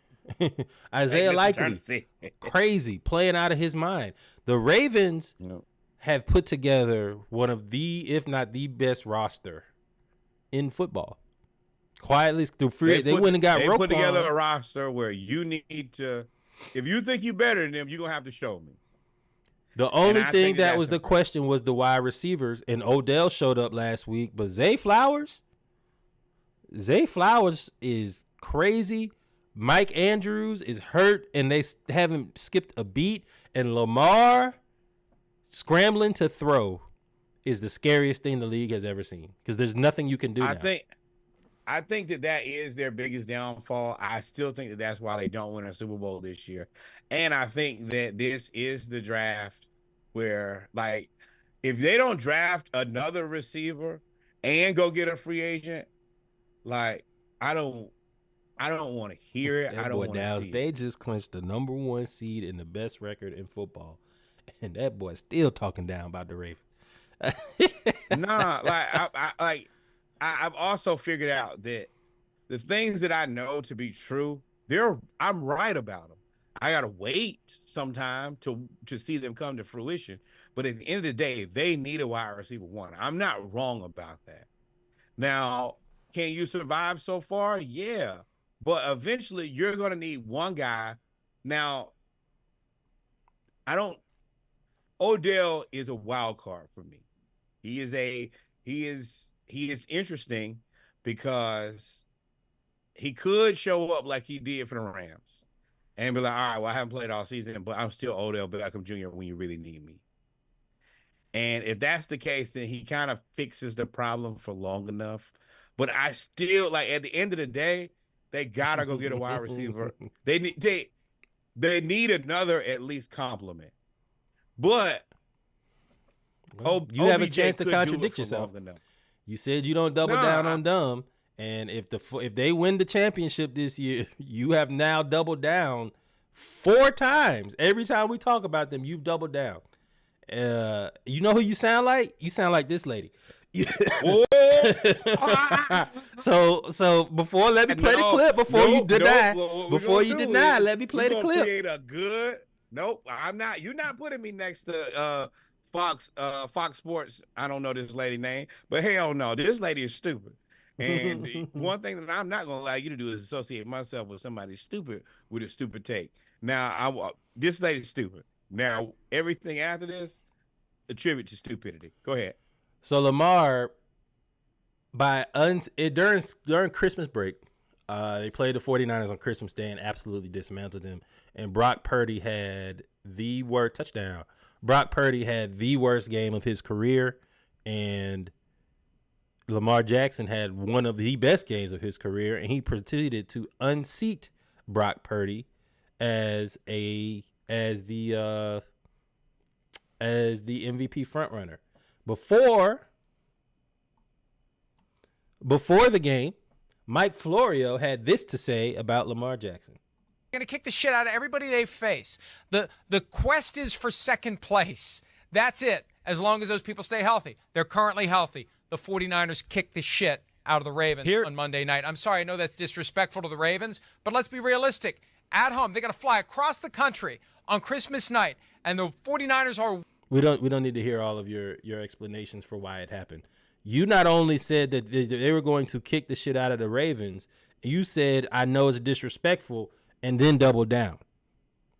And it's safe to say the Ravens defense and Lamar heard you because they got 4 interceptions. Lamar had 4 touchdowns, almost 400 yards of total offense, and they completely dismantled the number 1 team in the NFC.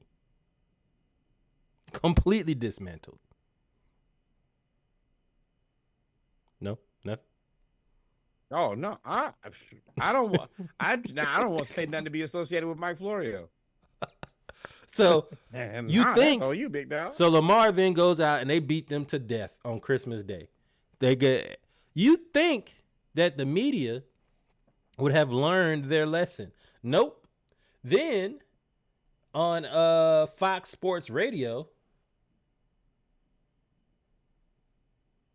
this young woman, her name is Brooke, if I'm not mistaken, says this. It's called Dan Byer and whatever show this is. They said this about Lamar Jackson.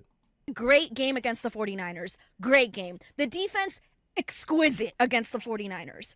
But he's also had 4 games this year without a touchdown pass. 4. Then he's had other games where he had 1 touchdown. 2 games, like, he has not been... in the words of Colin Cowherd, stars attract stars. No, I'm just kidding. This is what we do. and Rich, but I want my quarterbacks to be quarterbacky. And to me, What the hell is quarterbacky? Yo, y'all didn't see me and Reggie, but I'm like, What the hell is quarterbacky, y'all? Excuse me, say what? You know what that is. I don't want to get us canceled. I'm I trying to give turn you a over high a new- five for it.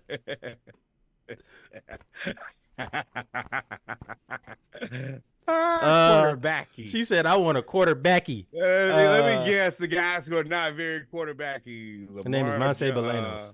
But Lamar, Patrick she said- Mahomes, Russell Wilson. None of these guys are quarterbacky. She said Lamar is just an athlete. Lamar then proceeds to go out there and beat the Dolphins 56-14 and absolutely destroy. Oh no, that's after he stomps out quarterbacky himself, Brock Purdy. Now, Well, she said this after the what else? 49ers game. She said, I know he had a good game against the 49ers, but I want a quarterbacky. So he then goes against the Dolphins and throws for 5 touchdowns. Like at this point, if Lamar, y'all keep pissing him off, if he turns this corner and it's a wrap, it's ugly. It's ugly. Hey. It's ugly. It's ugly. But all right, go ahead. And I hate this because there are actually like a lot of good women in sports now who have really good opinions, but y'all have to deal with this. And that's unfortunate because I get it. That's like, when African-American people say crazy stuff and then you have to be like, nah, bro, that's not what we think at all.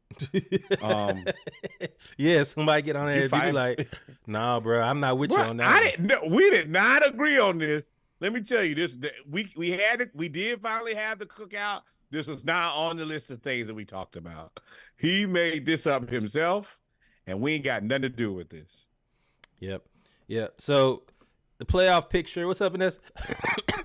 The playoff picture is taking shape with the 49ers beating the Washington Commanders of 27-10. It was not a pretty game.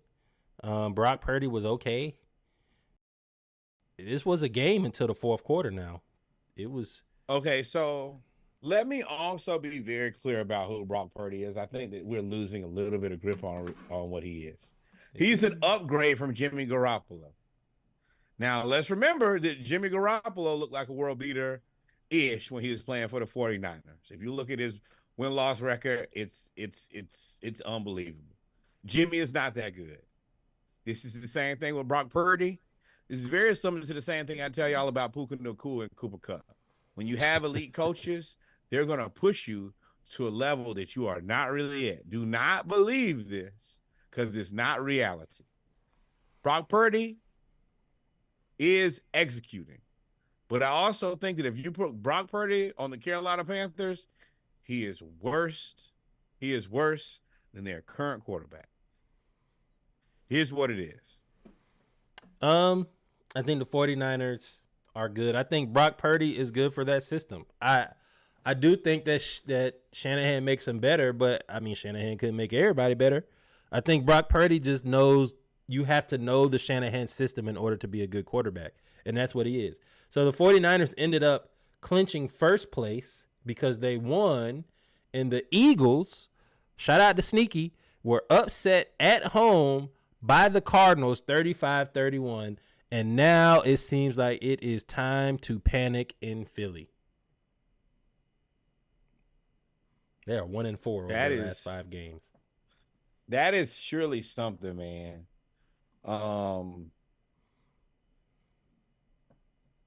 Damn, Philly. I ain't think and this is the thing. The Cardinals are the worst team to play because they're not exactly really terrible. Yeah, they got Kyler back, and you cannot like him, but when he'll get on that field, when he get to cooking, he can cook. Like every day I tell y'all, and maybe y'all will never believe me. Kyler Murray and Trey Young are the same person. Like they have a skill set, like an undeniable skill set. I'm not fans of either one of them, but I respect them both because when they get, it'll be a problem for you and not a problem for them. Now, their egos and the rest of it, I think, gets in the way of them being great and being that next level player. But if they think that they can have you, you can be had. And this is the Eagles. Man, you are missing help. They attacked the linebackers the whole game. Now, I will say the defense, they ain't really called the best game either. And I don't even know who the Cardinals wide receivers are. I don't know nothing but Kyler and the tight end and Connor. You want to know who the Cardinals receivers are? Listen very closely. Marvin Harrison Jr. So the Cardinals, man, they made the Eagles, who are now just clinched, because now with an updated thing, the Baltimore Ravens and the San Francisco 49ers have clinched first place, so they both have first round byes right now. And this is what I was talking about with the Cowboys versus Lions. That was such a big game because now the Cowboys are the number 2 seed and the Lions are the number 3 seed, which means the Lions will then have to play LA versus playing Green Bay, which is a team that they're familiar with. Let me be very clear. The Cardinals are tricking themselves. You should move on from Kyler. Every player that's played there who's been a veteran and moved on has very clearly documented his lack of maturity. You doubling down on this is not the right answer. You should try to move him when his value is high. I tell y'all this all the time. The value is high, move on from him. Somebody will buy him right now. Specifically like the Raiders. But if y'all don't move on from him, you will regret this. That's all I got on that. So, as I said before, the NFC West is clinched. The NFC East still has 1 week to play out. The NFC North is clinched. And then you have the NFC South. All the Falcons had to do was beat the Chicago Bears.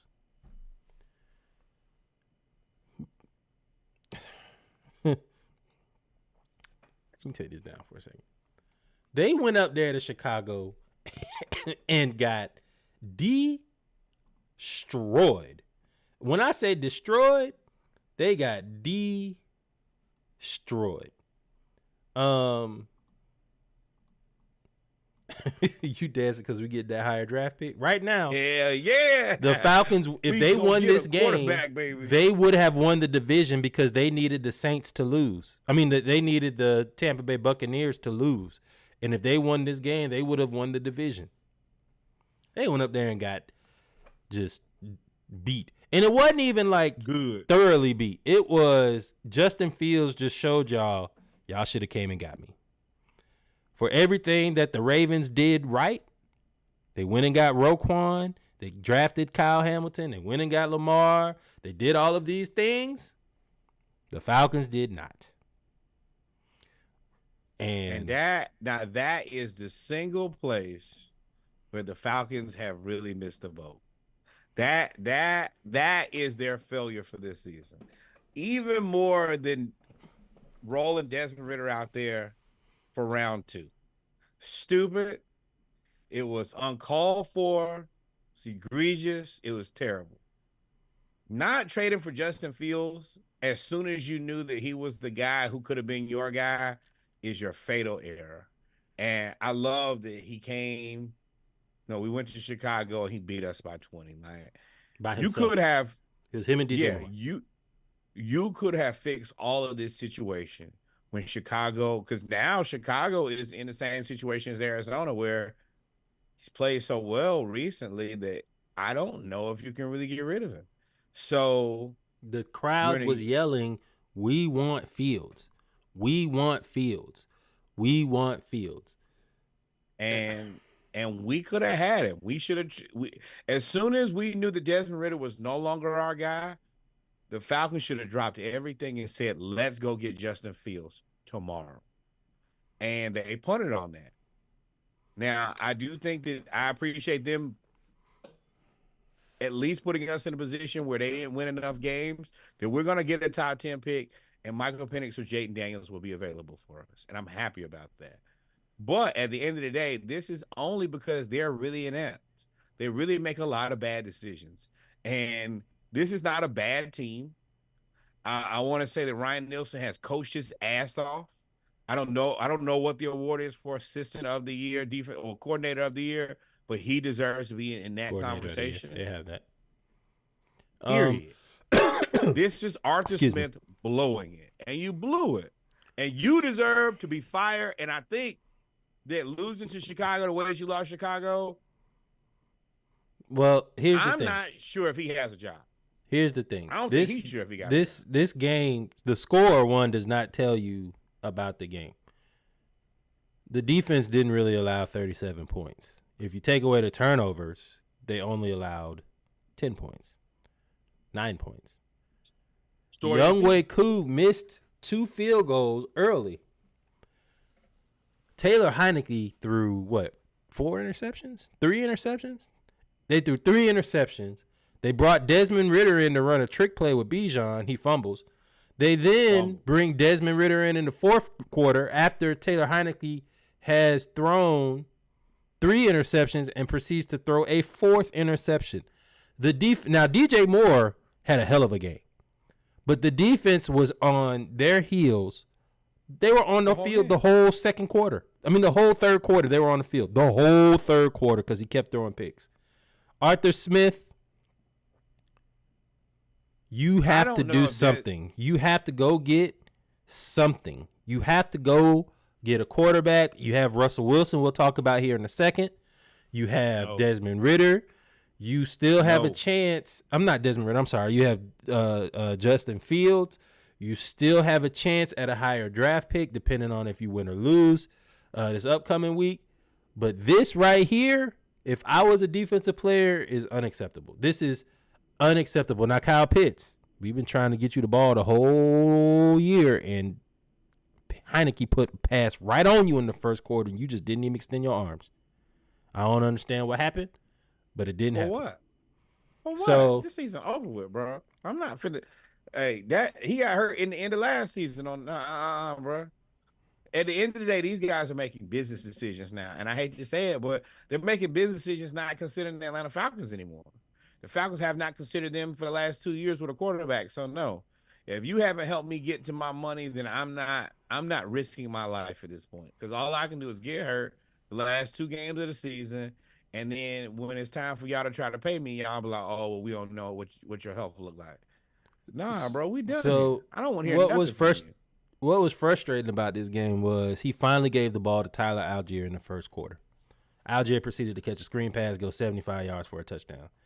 He didn't give Algier the ball anymore until the fourth quarter. I don't understand it. Now, what's his name is going to save. He's going to get it. He may be safe, depending on if they win next week, because the Buccaneers just went out there and laid an egg against the Saints and lost 23-13, where Baker Mayfield, we were talking about you and all of this stuff, contract negotiations, and you were awful. You threw like 2 or 3 interceptions. I agree. You were awful. The same way that we felt about Desmond Ridder is now how I feel about Arthur Smith. You're not capable of doing this job. And it's not that like the difference between him and Desmond Ridder is Desmond Ridder just does not have the capability. He cannot do it. Arthur Smith, you're too smart for your own good. You're going to find a way to outsmart yourself consistently. And now that I know that about you, I can't trust you. I can't trust you because if I'm a player, I'm not interested in coming back here. None of that. So no, I want you to go. I want Desmond Ridder to go. And if you ask me why, in the exit interview, I'm going to tell you. It's because you played Desmond Ridder after you should have already identified that Desmond Ridder was unacceptable to play. Yeah. Sorry. So you got in the NFC South, you have for now I think the Buccaneers are still in 4th place in the playoff picture, first in the division. And they play the Panthers next week. So if they win next week, they win.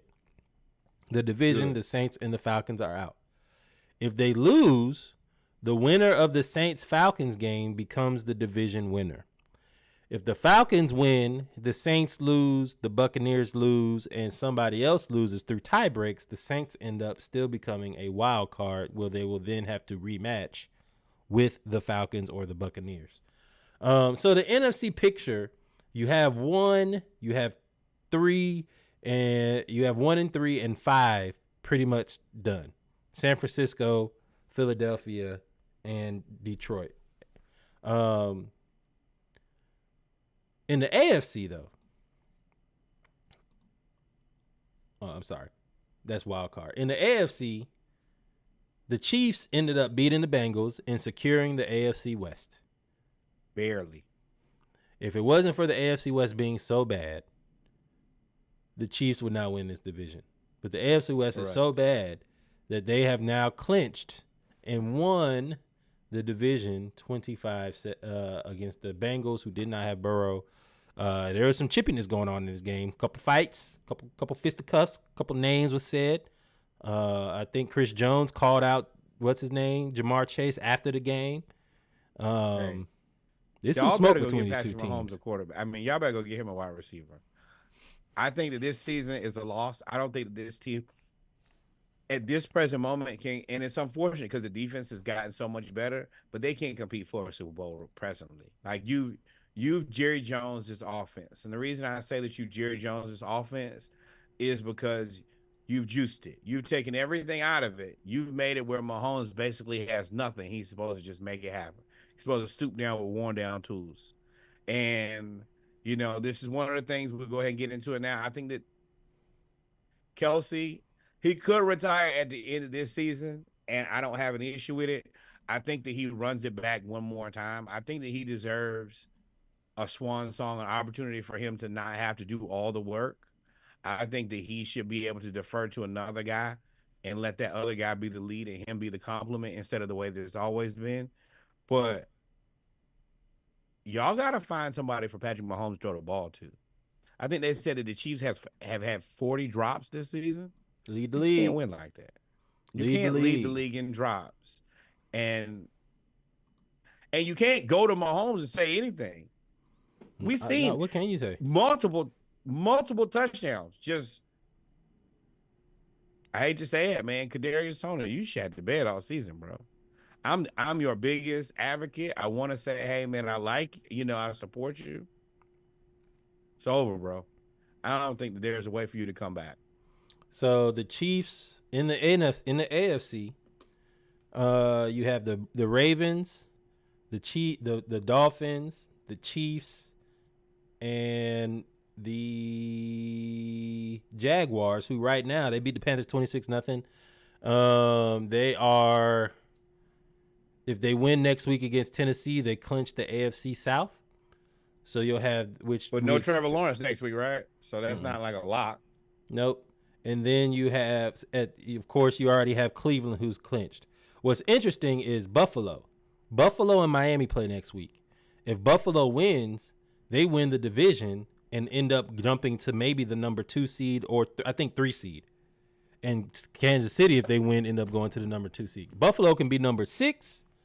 No, I'm sorry, they could be number 2, or if they lose, they could be out of the playoffs, which is wild crazy. And then we get into the wild cards. You know, you have LA, the Rams beat the Giants just barely. The Packers absolutely destroyed the Vikings, eliminating them. I think Seattle lost to Pittsburgh. They're eliminated. So I think Pittsburgh is eliminated, but shout out to Mike Tomlin for another winning season. Man, Hall of Fame Michael Tomlin. The way that he finds a way to not have a losing season as a team that suffered many losing seasons, Mike Tomlin is the survivor of all survivors. And Steelers, I know that y'all want to talk about he's on the hot seat. Let me tell you, put him on the hot seat, heat him up. Falcons are taking tomorrow. Y'all heard that they may be looking at Justin Fields too.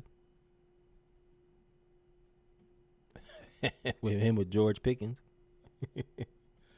And Deontay, no, leave what we want alone, man. God, jeez, let us have.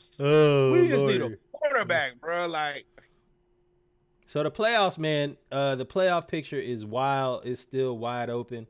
But before we finish with our football segment, because we still got to talk about basketball, man, it's been some funny money things going on. Boy, the Broncos beat the Chargers, but nobody cares. It turns out that Russell Wilson has been benched by Sean Payton. Really by the Walmart owning families who really benched him, but backstory is I want to clear that up. Now, the Waltons have a long history of not the best job of paying their employees, but this is a Sean Payton deal. Like, as ownership, you own the team and their new owners. This is Sean Payton. Sean Payton is a legacy coach who's done a lot of shady business in order to try to assert his dominance over this team. So Russell Westbrook was benched because he has his contract extension starts next year, 5 years, $200 and whatever $million.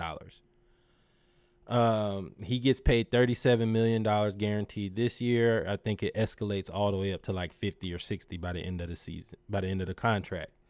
The stipulation is at the end of before the 2025 season, he has a injury clause that if he can't pass a physical there before the 2025 season, he will then get $39 million fully guaranteed. The Broncos came to him apparently 2 weeks ago and asked him to move and alter his contract in the middle of the season, in which he said no. And they said, if you don't, you will be benched. Asking you to move your contract is not a Sean Payton deal. That's a GM deal.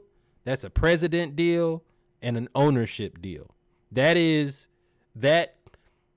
Sean Payton benched Russell Wilson allegedly because Russell Wilson was bailing out of his plays.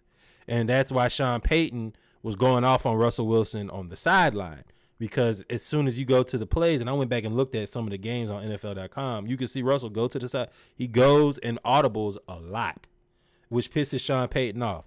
Now, you mean during the best football that they played all season, he's been audible? It does not excuse Sean Payton for trying to basically punk Russell Wilson.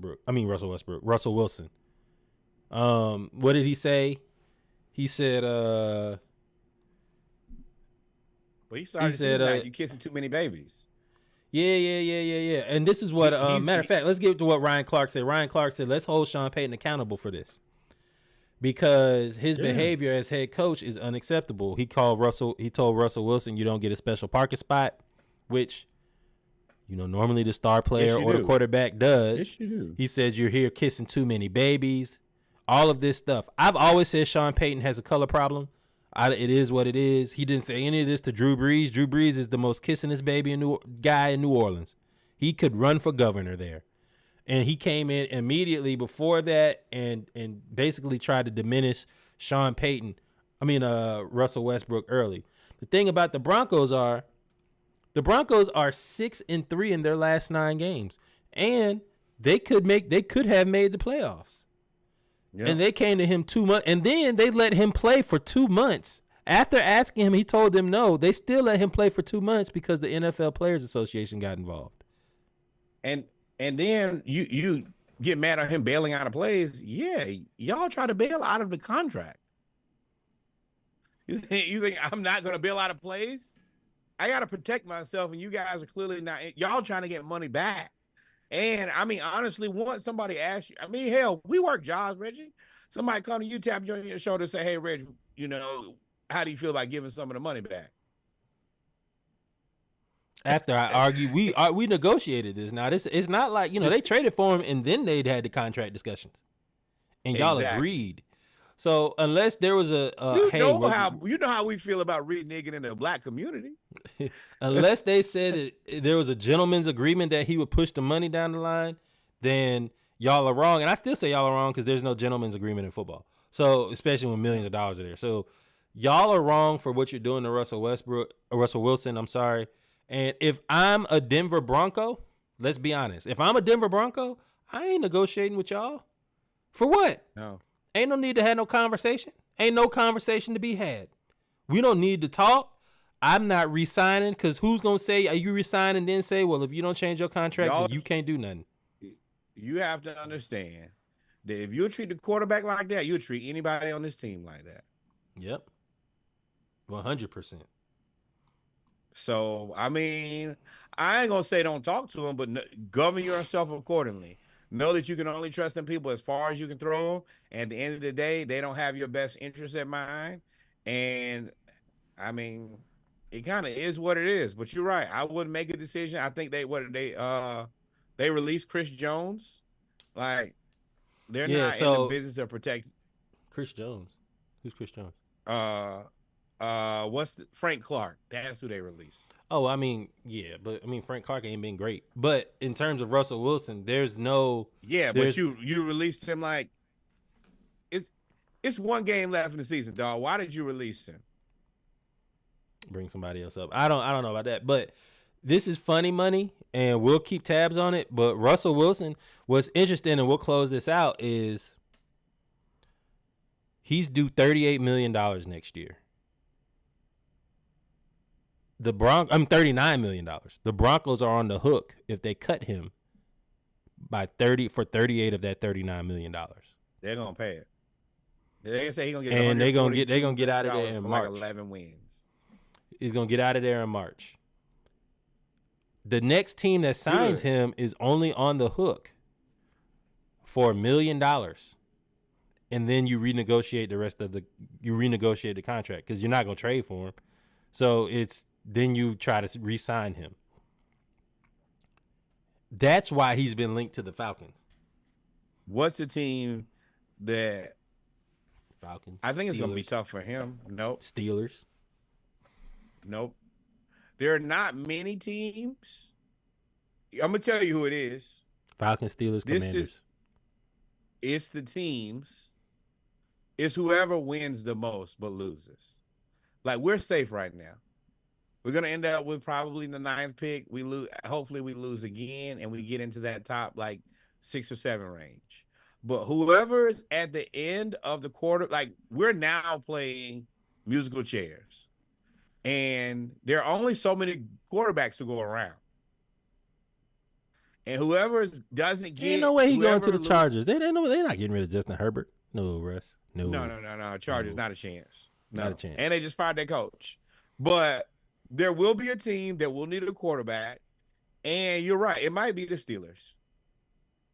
It's a team that's got to be bad, but good. They got to be good enough. And the Steelers with a winning record, they're going to be pushed out of the ability to get a quarterback. Jaden Daniels is going to be gone. Michael Penix is going to be gone. Well, they said Michael Williams Penix might fall to the second round. It's the top 5 that go out is Jaden Daniels, Caleb Williams, Drew. What's his name? Atlanta Falcons. If y'all let Michael Penix, just like a defender, if you let him cross your face, and y'all, man, I might be done with the Falcons if we have a 3rd draft pick in a row and I can figure out who the draft pick is and they can't. Yeah, I ain't got no answer for that. And to keep it moving, what's interesting is in Indianapolis, in New England, the Patriots, Trent Brown will not receive any of his $6.5 million in playing time bonuses because he was a healthy scratch. Because Vikings is a good pick. Because he said it would be kind of like, I feel like I'd be doing myself a disservice not to see what other opportunities are out there in terms of his impending free agency. So the Patriots said, well, if that's the case, then you're not gonna play your last game, and you're not gonna get $6.5 million, which basically burns the bridge. Dobbs is his owner, Russ. He ain't, and yeah, he should stay there.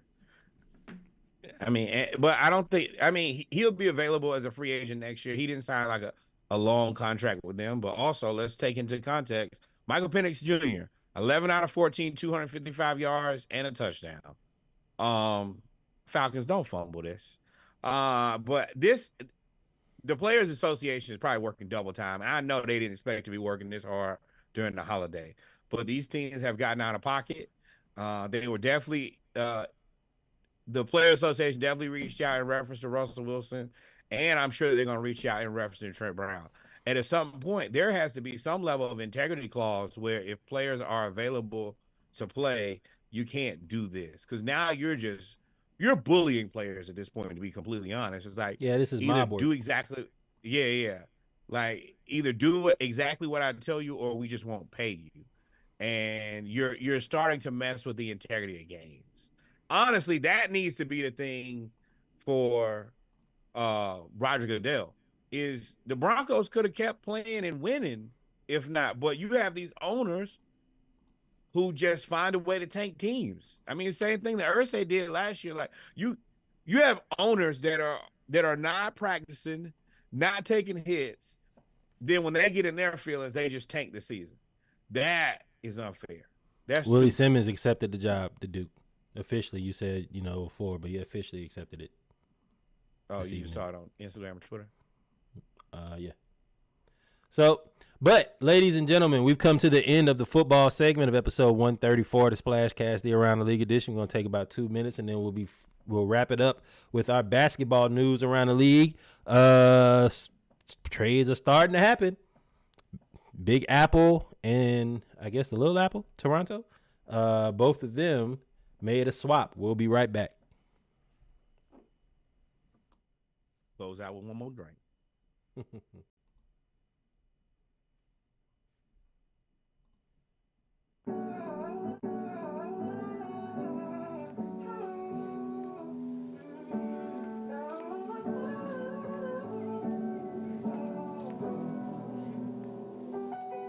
Yeah, they see the roads, they move the cones, they got my spot reserved. $700 tips for waiters, man, thank God this word. Used to only have a couple hundred up at SunTrust. Told my mom and dad, trust your son, I'm the one. Russ took a couple side streets, didn't take the main road. These employed by their ego, gatekeepers do not have gate codes. My bad, you see frustration fuels the flex. I do what I can and I let God just do the rest. Sue the refs, don't find the players, that's just gaslighting. Rappers fronted on me, look at them, backsliding, capsizing. I'm in Cap Martin, hopping on a yacht. You should've built a stronger shit before you went in 5 shots. Now you sinking, everyone went straight, they looked at me like, what you thinking? My gut is just my turn signal blinking. Y'all are local, you can't see beyond your zip code. South of France, but I can see Italy out the window. Sip slow, life goes fast if you let it. And anything I want, I'ma get it cause I said it. And I said it. Yeah, bitch, I said it. Self-love is when you look in the mirror and feel respected. A few investments that I've made a couple bucks on, but my accountant said there's no return like a Russ song. And he didn't lie, my overhead is lower than the bar y'all got for rappers nowadays. I'm losing hope again, I'm honing in on self-improvement though, but y'all are heartless. Self-destruction's the bullet, the youth is always the target. Your money soaked in blood, you're rich, but at what cost? Rat snakes, the culture eats itself, dog, what odds? Right message, wrong messenger, I get it. But the truth is still the truth though, regardless of who said it. And I said it, I might regret it, but I said it. Heli to the telly, man, that's one hell of an entrance. I'm opening lines of credit, forward things.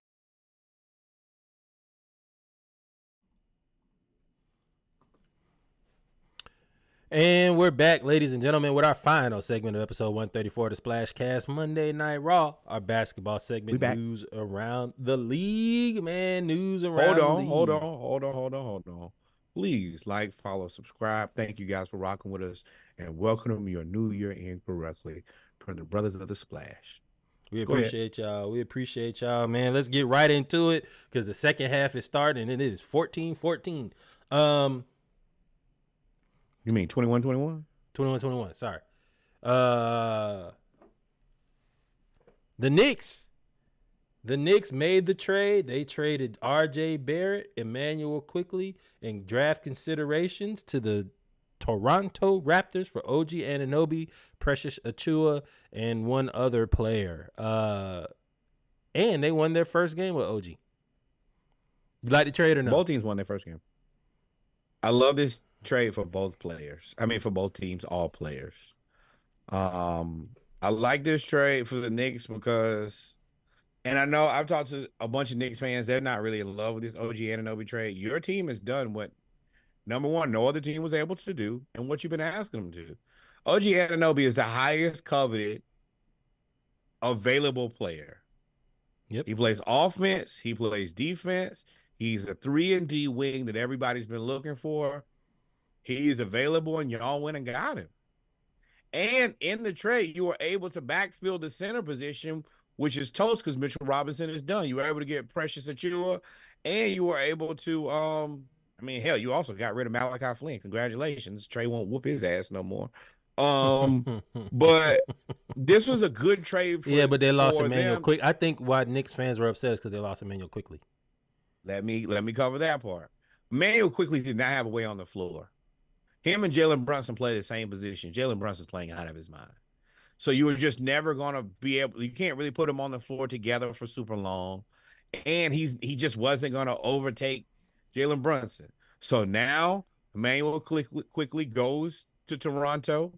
He's able to be the starting point guard there now.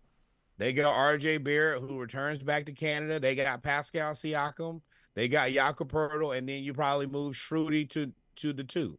Like, you got a solid team in Toronto. They won today. I think they beat the Cavaliers. Did they beat the Timberwolves? Yeah, the Cavaliers. They beat the Cavaliers. Knicks beat the Timberwolves. I think that this is a best case scenario trade for both parties. Now, this was interesting. You could tell him about how he was excited. So Emmanuel, everybody knew that the Knicks were in the market for somebody. It was Zach LaVine, OG Anunoby, now DeJounte Murray. It was somebody they needed to add. What everybody thought that they weren't going to trade, they were trying to figure out who are they going to put in the trade. They thought by losing R.J. Barrett that they would have been able to keep Emmanuel Quickly. Or if you lose Emmanuel Quickly, you would have been able to keep R.J. Barrett.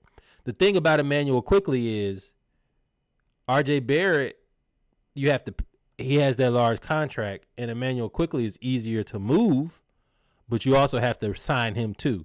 So the Knicks effectively consolidate their money into paying OG versus trying to figure out how to pay those two of a team that they don't feel was going to be able to make a push into the playoffs anyway. And not only play, like Quickly wants to start. I want everybody to understand that. And he's right at that cuss level to me. He wants the money.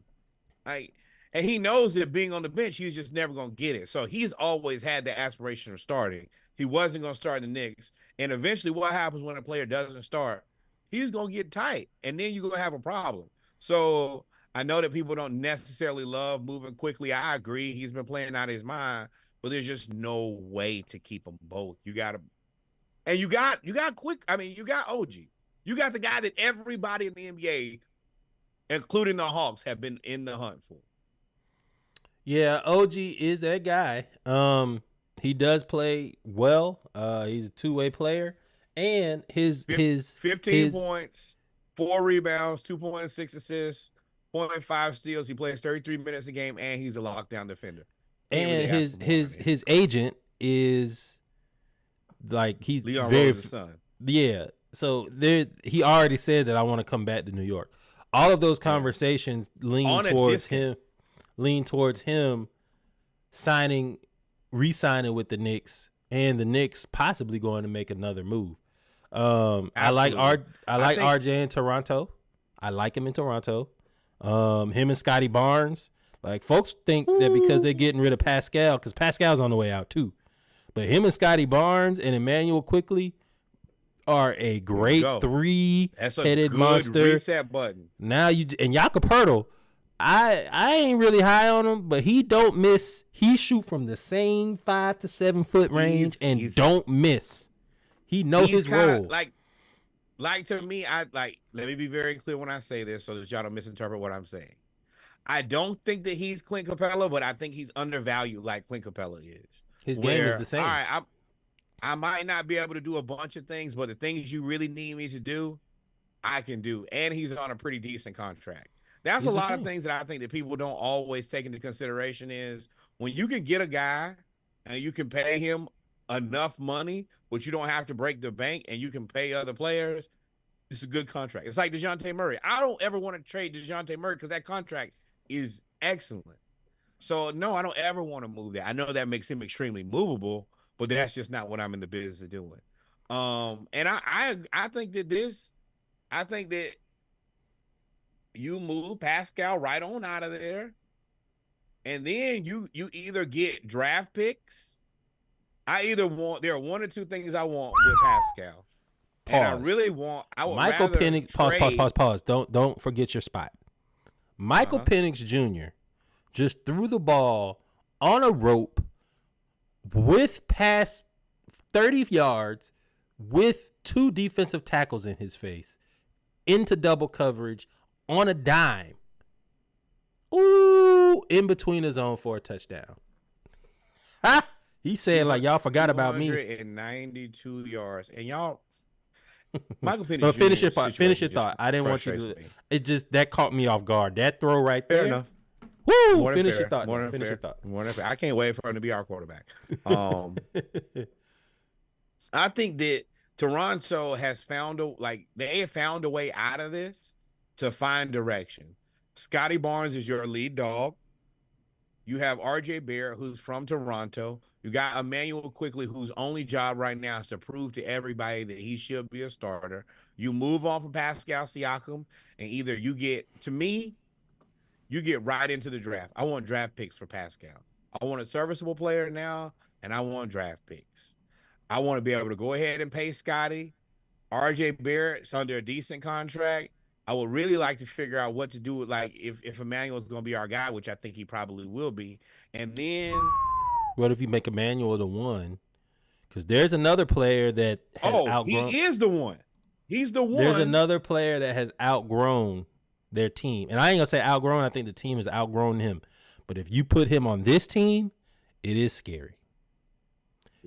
Jalen Green. With Quickly at the 1, Jalen Green at the 2, RJ at the 3. You talking about from Houston? Yes. Scotty Barnes at the 4, Jakob Poeltl at the 5. That is because that's the shooting that you need. They don't have a lot of shooting on this team right now. The 2 guard from Houston, he's not that available yet, even though I think that he should be. And I mean, they don't have anything to give to Houston that they can use right now. I mean, who's there for? Jabari Smith, excuse me. Well, yeah. Well, we'll see where Pascal go. I hope he don't come to Atlanta. I hope we don't do what we about to do because Atlanta, if you look at DeJounte Murray's social media, he has scrubbed all Hawks affiliations off of there. He has deleted all Hawks stuff. It has come out that the Knicks and the Lakers are front runners for him or Levine. It comes to a surprise for us. We thought that DeAndre Hunter would be the person that would be traded, not DeJounte Murray. Let me tell you this. Let me go ahead and our organization is awful. Pascal Siakam has made it clear that anybody who is not the Toronto Raptors, he is not signing with. He will go into unrestricted free agency first. Do not give away an excellent contract for the hope of having the opportunity to sign Pascal Siakam, who's 30-something years old. He doesn't fit our team's timeline. He costs too much and is about to cost more. And I also don't trust this team. I don't trust this ownership group. And depending on what Pascal Siakam is 29 years old. Yeah, he'll be 30. And he's on a 4-year, he's at the end of a 4-year, $37 million contract. He ain't signing for less than 40. No. Now, I do think that him wanting that and not willing to sign that, I think that has to back the Hawks off because we don't want to pay the luxury tax. This is one of the few times when it's actually really good to be cheap. So we'll see what happens with the Raptors. One team that has just decided to play all gas and no breaks, no defense, no nothing, and win is the Tyrese Halliburton led Indiana Pacers. Now their coach Carlisle had something to say about it. Said, even a pretty girl gets boring. Something. Basically calling out that they don't play defense, that they can score a lot and they look good playing offense, but they don't play defense. But hold on. One thing before we leave that, just to look at trades, we would have to give up either DeAndre Hunter and Bogey, who's arguably sixth man of the year, or we're gonna have to give up DeAndre Hunter and DeJounte Murray. Those are the only two ways that this trade works for us, unless we were willing to trade maybe like Capella. I don't even want to talk about it because I don't want to talk about trading DeJounte Murray because it makes no sense to me when you did all of these other things. But Tyrese Halliburton, if you remember, Wally Zerbiak said that Tyrese Halliburton was a wannabe all-star. He's not that good, all of those things. Tyrese Halliburton heard that, is having the best season, arguably the best season in point guard history in terms of assist to turnover ratio. He's had two. I think he had back-to-back 20-point, 20-assist games, and with a total of like 2 turnovers. He be having no turnovers, and I'd be like, "Oh my god!" Like, is he playing 2K on rookie? How do you have no turnovers and 20 assists? That to me is almost Mango Pennies Jr. Like I get the whole Sabonis trade, but you got to look back at them eventually and say, man, y'all have Fox and Halliburton, man. Well, to me, that's another trade that it worked out. Win-win, but it's like you can't get mad. You can't say you got Sabonis and like, dang, you had Halliburton because both of them. Fox wasn't gonna be able to flourish how he needed to flourish, and we never knew Halliburton was this good because he just couldn't have. He needs to be the primary ball handler all the time. But yeah, man, he's a problem. He's a problem. Fumble. Washington got the ball back. In the red zone, Michael Penix Jr. out here wheeling and dealing. Atlanta 17 and 20, 311 yards, 2 tutties, baby, 2 tutties. Shout out to the Houston Rockets. They hosted a Nigerian night, headed by a panel, featuring Chine Agumake, the WNBA player and TNT and ESPN analyst. Also, I believe she just got engaged, so that was a big thing. Married. Head coach Ime Udoka, legend Akeem Olajuwon, and Nanika Agumake were all in attendance, and they had a panel hosted by Nigerian Olympian Dr. Soon Adigan. So this was pretty dope, man. How did the city embrace this? I mean, honestly, I didn't even know about this, but I tell people all the time, I think that Houston is the Nigerian capital of the country. Like, they're just it's a place where a lot of people who leave Nigeria, they come here. I know that Atlanta has a large Nigerian population, but I think that this is beautiful. I think we need more of this. And yeah, I ain't gonna lie, Atlanta, you up next. Y'all need to make it just like everybody signed up for Spanish, Mexican history, and NFL had Mexican History Month, all of that. This is an opportunity. And I mean, the Nigerian people come out and support. We have had multiple Nigerian legends. And I mean, I'm also very, very happy to see Hakeem be a part of this. This is fundamentally very important. So I'm going to be a Grinch. I love it. I love everything about it. I hate that it took us getting into Africa and opening up all these African art offices and wanting to get NBA Africa off the ground for them to then start doing stuff like this in America, because it seems Akeem Olajuwon been there since 1984. I agree, but I It also seems a little understand that, like, panderish the to Nigerian me. population has grown. Like I was lucky enough that one of my closest friends is Nigerian, so I was exposed to it very early. But it was, I guess now the way that I see Houston, there are so many Nigerian people here. It's just a part of life. Like, you go places, there's a Nigerian night, like there's a Spanish night certain places. When I was growing up, I wasn't exposed to that. I think that as sometimes communities grow, you just have to be willing to be open and grow your fan base and pay attention. And I give them credit. I give them credit. Yeah, man. Yeah, man. So, quick question. Dwight Howard posted saying that him, Isaiah Thomas, John Wall, Michael Beasley, DeMarcus Cousins, Kemba Walker, Lance, Blake, Taco could win a game quicker than the Pistons. Ironically, the Pistons ended up winning that game, and the 28-game losing streak is over with. They ended up beating Toronto during those trades, but Dwight gotta go sit down somewhere, man. I mean, No, he don't. I mean, this is what I ain't into all this. Good. I get what you're saying, but he's not. Dwight should be in the NBA. Like him or don't like him, I know he's had some other things that are kind of, I think, kept him from getting signed to a team. But if you look at the third center on most NBA teams, he's better than that guy. I love Bruno Fernando. Since we drafted him, left and came back. Dwight Howard is better than Bruno Fernando. Yeah, but Bruno Fernando also is not it. So Dwight Howard is not about being good on the court. He out there with DeAndre, dude that used to dunk on everybody. DeAndre Jordan. He should be in the same. Yeah. He should be in that mode, but he don't know how to be quiet. That's why I said he got to go sit down.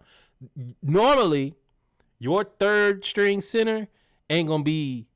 Is you don't want your third string center to be a controversy in social media. That's a distraction. You don't normally. Now Bruno Fernando ain't gonna. He gonna show up. He gonna go to the little charity events. He gonna be like this on the sideline, and he gonna get some fouls when he come in the game. Dwight, but your third center also is not a Hall of Famer. Dwight Howard is a Hall of Famer. But he's not. He's not.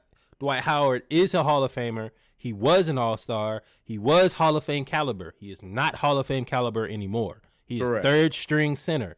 Your third string center is not supposed to be in the social media. Is not supposed to bring all of this stuff on.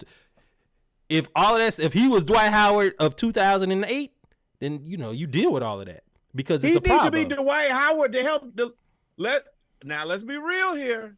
He helped the Lakers win that championship.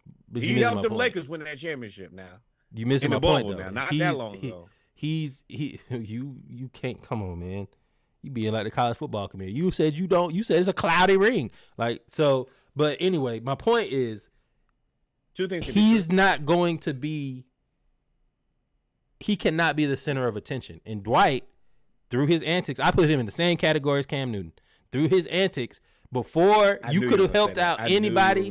You could have helped out anybody, but you didn't want to be quiet. Not telling you to be quiet, but you didn't want to do what you. And that's what it is. When you are a third string anything, you got to do what you're told. So, fair.